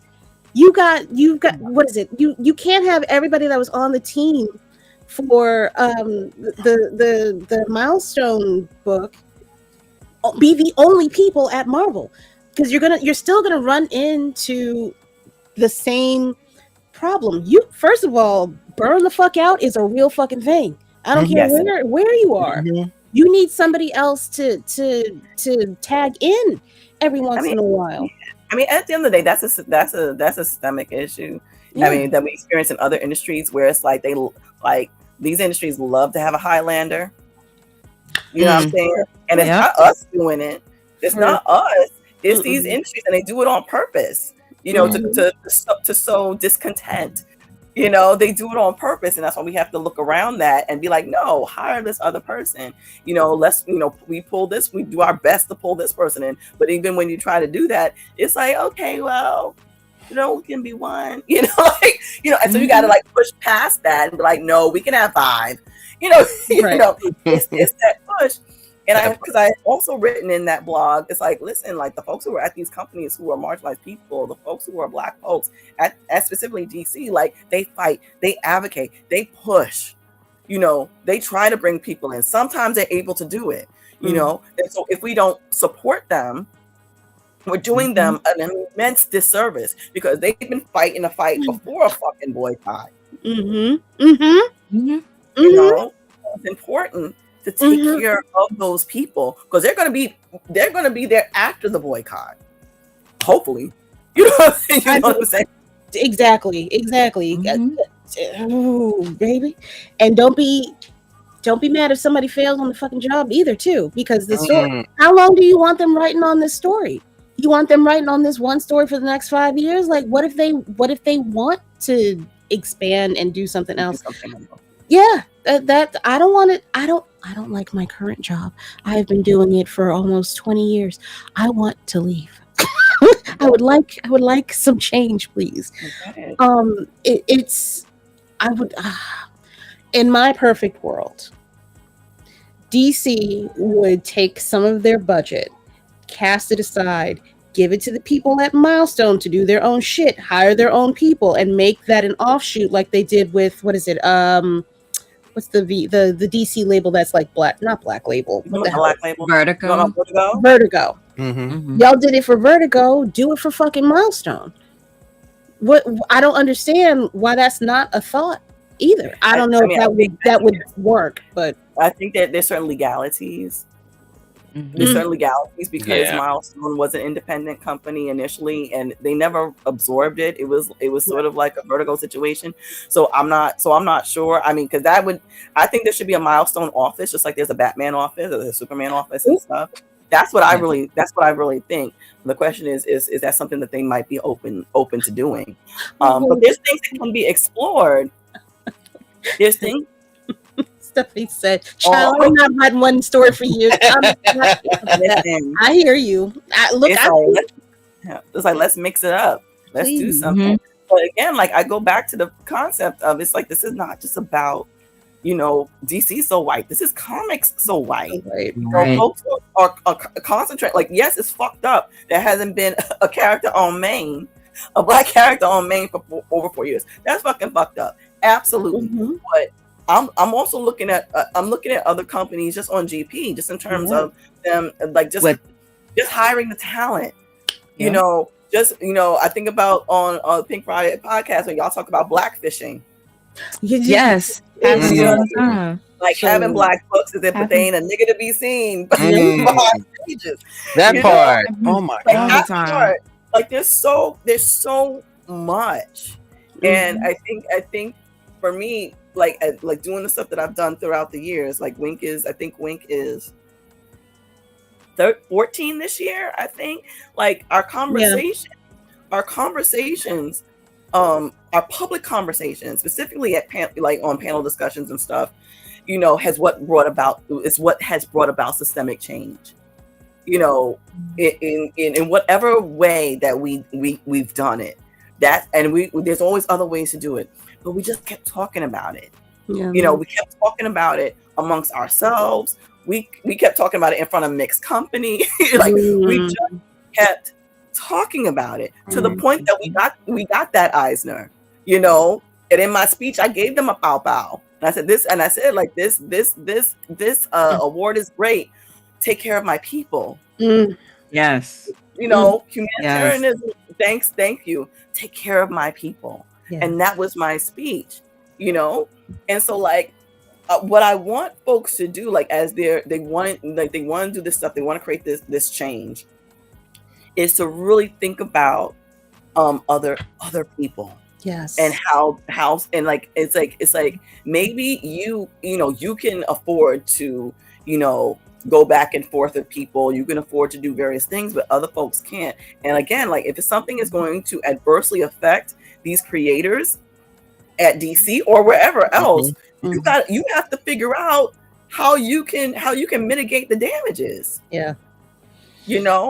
I mean, at this, like it's that. It's like, be more thoughtful about what you're doing, because it doesn't mean the concept is wrong. It's just, as we're seeing some of the things come out online and stuff, it's I think some of us didn't expect some of the things that we're seeing. Yeah. Well, that part. I mean, I'll say there's something that I wasn't shocked about, but was hoping for some better shit. I was hoping for some better shit. I'm still hoping for better shit. Yeah. I'm still hoping for better shit, but I don't want like Steph, Morgan, Joe, Marquise, like all these folks, like maybe these people understand, like, these are not folks in concept. They are human fucking beings. Correct. These are people that I see at shows. Like, I have a relationship with Stephanie. Like, I have a relationship with Vita. I have a relationship with Joe. These are not people in concept. They're not just comic book writers. They have families and friends and stuff. Like, like they're not people in concept. They're not storyboard folks, ladies and gentlemen. Exactly. It's like yes, they're employed, but they don't have any work. You know what I mean? It's oh shit. There definitely should have been more conversations. That was another one of my hangups. There should have been a lot more like you said, thoughtfulness. A lot more. Well, I'm not in this position. What would happen if it was me working at this desk? What actually happens when people stop buying this? Like, am I going to be a person that's out of a job because they can't afford me anymore? Because who gets cut first? Like you said earlier, it's not going to be Scott Snyder. No. For fucking sure, it's not going to be Scott Snyder, and potentially anybody working on that team over there for what is it, for Absolute. There's nobody that's going to get cut, and if Scott is an advocate, if he can't keep his people on his fucking team, and he's shitting fucking gold eggs right now. Well, listen, like we just mentioned, Che Grayson. Che Grayson is black. Mm-hmm. Like, she will be adversely affected by this. Right. Yeah. Like, that book comes out in 2 fucking weeks, and that book is out of the Absolute office. You know what I'm saying? So like, even though it's like, okay, like, they're not going to get rid of this person, that person. Well, they can get rid of somebody. Yeah. God willing, they can't cancel. That ain't happening. That's not. No, nobody gonna take my baby bread. That's not gonna happen. Come on. Come on.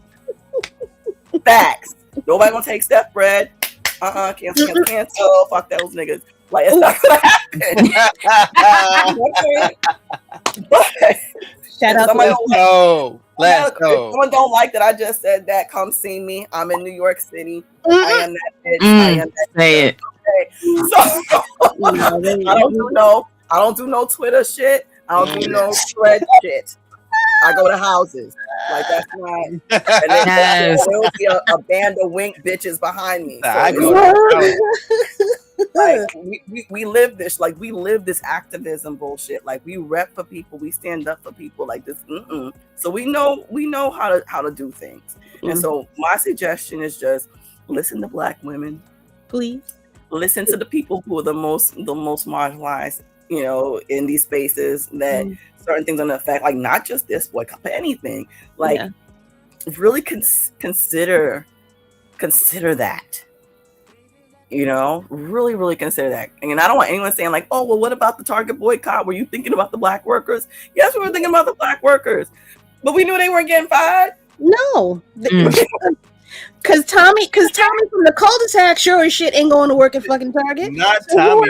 Like, we knew that. Like, we knew that. Like, and some people, they have no choice but to go to Target. Correct. The point was just to make a dent big enough, Yes. to make a difference. This is different because these are smaller companies. They only work with select people. And so yes, you can there can be an effect, but not the effect that you thought you was going to have, because things weren't necessarily thought out the way you thought they were thought out. Also, you gonna get some white people fired because in order to make room for the black people, some of the white people gotta go. So guess how much heat you gonna catch when that shit starts to happen, baby? That's gonna be that's your ass. The other, I want to talk about Marvel because we're going through a divorce and I still don't like them. I don't, just talking about books that can just get canceled at a whim. Storm. Where is she? Because we was buying Storm out the ass from 14 what I variants for the first issue. Are you kidding me? Yep, Man. and I got 7 of them. The fuck! If you got 7, I got 8. That's a fact. Probably. It's. And also there's also been, from what I've heard, there's no conversation with the people that actually give out the money. Like, if you're not talking to them either, when do you plan to affect change? Like, because we know what this is. Stop it. If you stop it. You stop it. Speak it. You have to. I'm trying to. Shut up. I don't want to say this is a mess. It's not going the way that it should be. It doesn't seem like it's going to go the way that it should be, especially with whispers in the wind about us being represented finally by some select people with a particular character. Well, I'll say this. You let things go the way they go. You know what I mean? Everything's happening, for a reason. Yeah. And like in the company, I mean, they know what's up. They know what's going on. And there are whispers in the wind, right? And so we know what's up. We know what's gonna, happen. In general, I mean, my hope is that people restructure the way in which they activate their activism. Like when you're really going for a cause, really figure out how is this servicing the community, and are we doing this right? Is this really going to be helpful? Yeah. Because especially if they are whispers in the wind, and those winds blow in 2 weeks, like what happens? They blow in 2 weeks, they blow in 3 weeks. Like, what happens then? Right. I mean, that doesn't mean don't stop activating, but what is the cause now? What is the goal? Right. Because we shut up. The here nigga damn is here. Shut the fuck up about it. You got it. What else could you possibly want? And establishing that before you say I'm pulling my money is very important. You need is it stopgap measure in order to let people know, okay, they did the shit. We're gonna keep an eye on these motherfuckers because backsliding is a goddamn thing. But here is the line. And are you willing to negotiate to that line and hold that line? And I feel like it hasn't there's no realistic line. There is a line, but it may not be wholly realistic. I mean, that's why you restructure. You restructure. I mean, I will never. Sorry. I'm sorry. No, it's okay. I'm reading. I was like, I'm reading. You brought it up there now. Now we got to read it. So what we have is our voice, and you use it. I mean, you use your voice, and you absolutely can use your dollars. It's just about looking at the situation in an all-encompassing way. You're never going to necessarily get everything you want, but you get as much as you can, and you keep holding people accountable. You keep holding people accountable. Like I held myself accountable, like for the Eisner, because I told someone else a couple of years ago, like, I'm holding you accountable because you this judge. And now you have to. And so no one had to say that to me. Like, I held myself accountable. It's like, well, bitch, you better go and do the thing. You know what I'm saying? And then, but again, that's something that I ordinarily do because of the work that I do with WinC. So it's like, okay, I did that thing, on to the next. On to the next. What's the next thing? Yeah. Where that's needed for the community. It's just like, okay, what's next? I was like, okay, time to help people become judges if they want. You know, time to like, or whatever folks are interested in. And then even looking at this, you know, DC So White, it's like, okay, how can I be of service to this? You know, as you know, is there, you know, how can I be helpful to it? And what can I facilitate to make it so that, you know, like more folks get work, we see more Black characters in books. Like, how can this be done clean? Yeah. And I don't mind getting dirty. That's not the point. But it's like, how can this be done in a way in which it doesn't? And because this was on my mind before the Blackout was official. Was like, how can this be done in a way in which that the least of God's kingdom is not harmed? It's hard. You know, to many people. Yeah. Yeah. I mean, they've been playing on Trace for 4 years, and who's this? Is this Rev? They've been playing on Trace for years. What is it now? The bus boycott hurt a lot of Montgomery Black folk, but they planned for it. We all need to plan for the fallout. The plan is, you need to have money. You need to have money for the people that is going to be affected by the most, the people that you want to live past this boycott. Yeah. Yeah, it's always fucking money. It's just some of y'all niggas can't be trusted. That's all I'm gonna say on that. Yeah, that's a fact. Oh Lord. Okay, Miss Regine, we have kept you for a solid 2 goddamn hours. I appreciate you, beloved.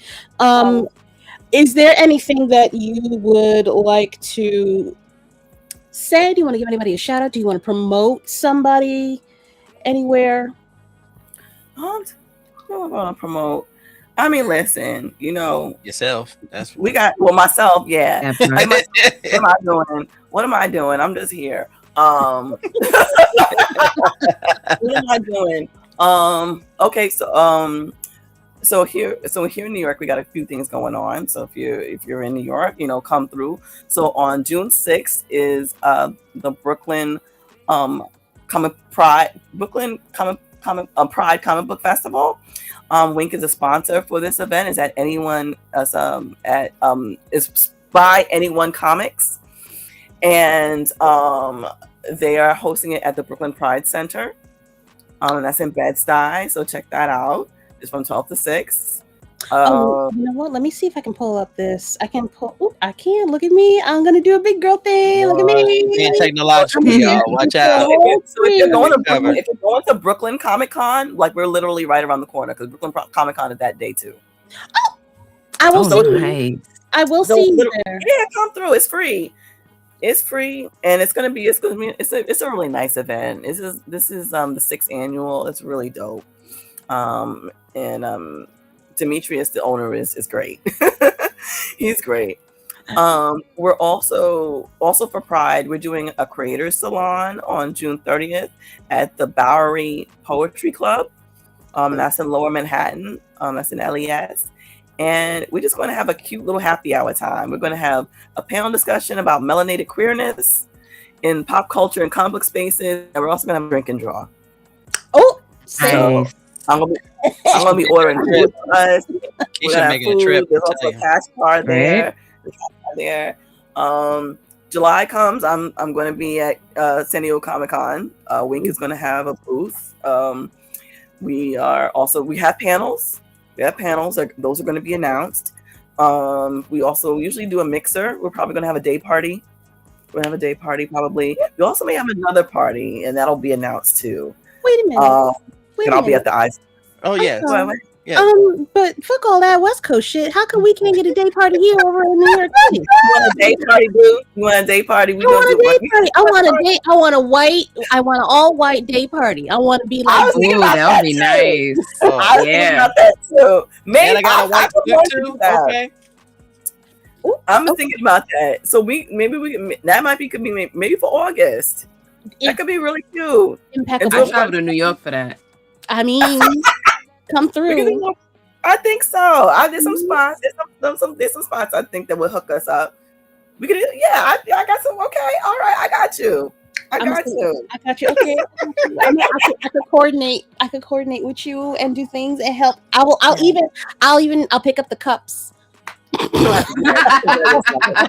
Come and enjoy yourself. And then New York Comic Con, we'll be at New York Comic Con, and then we have stuff planned during New York Comic Con too. We're doing some stuff for Professional Day, and then we'll have a mixer. We'll have a mixer there too and stuff. So we'll have fun. But that's basically it for this year. And then next year, we just announced we're doing the Black Women in Comics Expo. Oh yeah, which was honestly, y'all, that was 7 years in the making. It was 7 years. Wow. Yeah, it's a whole long story. But the Makata, the Museum of Diasporic African Arts, they've been wanting this event specifically since 2019. God damn. And so we're finally able to do it. So that's how that happened. So yeah, that's next year. That's next year in May.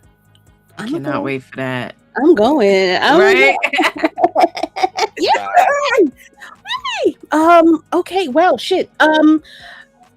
So please send me all the links and the details for that. I want to put that in the description for folks that show up late, even though it's late already, technically. So people can find you and follow you and support you. Please, everybody, if you can, go to these websites. First of all, if you would like to apply and or support / give her money, please go to womenincomicscollective.org. You can sign up there if you are in the comic book space and happen to be a woman or a femme in this space, or I believe non-binary too. I mean, honestly, anybody can be a member because we will take your money, man. We will take your money. We will take your money to support the most marginalized of us. Well, so you're more than welcome to be members. You're more than welcome to be members, or if you just want to give a single donation, you're more than welcome. But anybody in the pop culture space, comic book space, are welcome to be members. So, if you work in multimedia, if you're a teacher that teaches comics, you can be a member. Okay. I put in my application this morning. Just so you know. I would love to, I guess, does anybody else have anything they want to ask Regine? I had her sign off and everything. I'm so sorry, y'all. Did y'all want to ask? I'm a terrible host. That's why you give her the keys. You just sit in the back seat and read because she basically. I know because sometimes I know where I'm going. I like to lead when I dance. Yeah, well, I like know what the music is too, so I can kind of shimmy side to side. I'm sorry, baby. But I am truly looking forward to seeing what WinC will come up with and what you're going to do. You are a genuine superhero in this space. Please do not stop your work because it is greatly appreciated amongst all creators. Beautiful melanated queens out here who are drawing, they're writing, they're editing, they're doing everything. You are part of that Justice League. Please don't stop what you're doing. We will continue to support you. At least I know I will. And you and I have been down for years, so you already know I'm there. Appreciate you. Appreciate all of y'all. Thank you so much for having me on. It was so much fun. Absolutely. And you're coming back. I was gonna that's not an ask. That's not an ask. I was gonna say it didn't sound like that was a question. Right. Please hurry up and come back. I cannot thank you enough for everything that you do in these spaces. I cannot thank you enough for having a fucking backbone. You use my new I'm not gonna curse because I want to be respectful. Yes, you are. No. I was gonna get real New York gutter gangster with that shit. I mean, we from the same place. Just say it. Wait, what are you talking about? No, yeah, bitch. You a nigga right now. I appreciate you.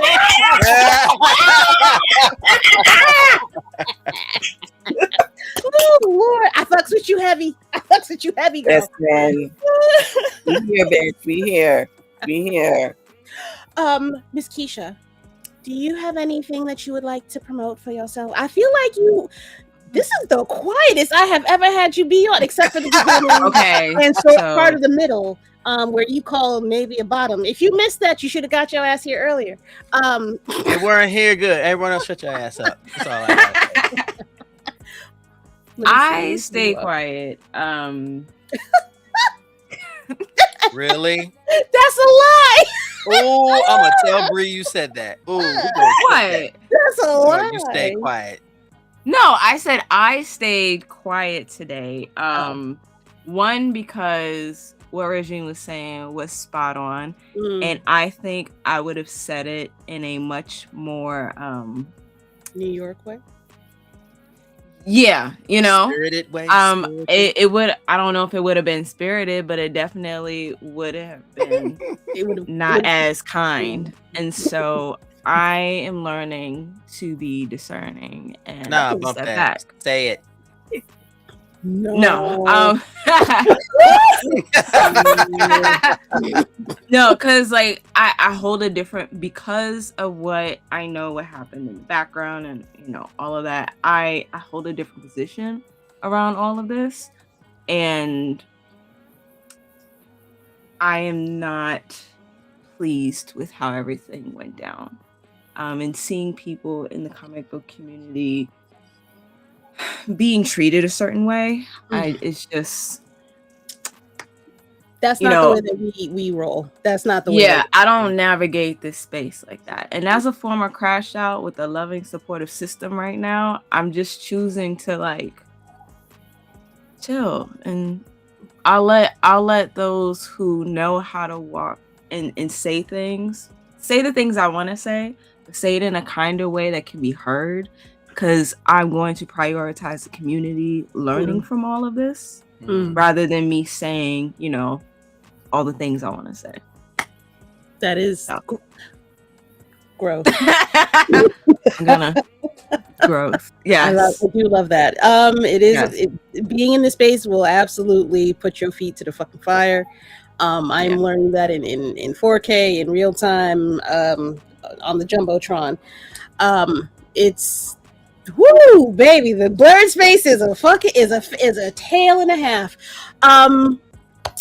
Before we go, y'all know how I like to do. If you like this particular Blerd space, if you liked the shenanigans that we ganned, please make sure you tune in for Tuesdays and Thursday nights on Blerd's Eye View. Me and Navy Montel are often hosts on that particular podcast at 8 p.m. Eastern Standard Time. And then we also have another cohort of ours. This is Black Spotton, who was in the chat this evening as well. He has not one but two podcasts because he does everything the hard way. How the Frack We Got Here is on Wednesdays at 9:30 p.m. Eastern Standard Time. That is where he goes over things that have happened in the political space. I'm very sorry. And gives you the brief version with a little bit of sunshine at the end when he can. His other podcast is typically Blerd-esque and nerd-esque in its sphere. I'm talking a lot. It's the Get Bit podcast that airs on Fridays at 9:30 p.m. Eastern Standard Time. And then, of course, you guys know I love my indie comics. We support them. They support us. First up is what used to be known as Monarchs Comics. It is now known as KingBullComics.com. Use code BLERD with an exclamation point for 30% off at checkout. You can also get your discount at midnightcomics.org. Type in code RFOB for 20% off at checkout for all of the midnight goodies, because midnight is coming. And then last but not least, we have the #1 Blerd box across the globe. That is otakunoir.com. Please use code RFOB for free shipping. I just got my box today. I didn't realize it was here. I would have opened up that hoe immediately. But now you guys get to see another unboxing. Okay. Thank you guys so much for coming through tonight. Nate, Keisha, Navy, Miss Regine. I appreciate y'all for coming through and making this a fantastic conversation. I hope we can do it again. But until next time, everybody go out and buy an independent comic. Support that Black Kickstarter, please. I don't have any for you guys tonight. The Songs of the Sahara got funded. That was the $30,000 Kickstarter that only had a week left to go. They currently are fully funded. I cannot wait to see it. I got my book. I hope you got yours. But if you didn't, I told you to buy that shit last week. I hope to see you guys next Sunday at 7 p.m. Eastern Standard Time on YouTube and Twitch. And with that, I say adieu.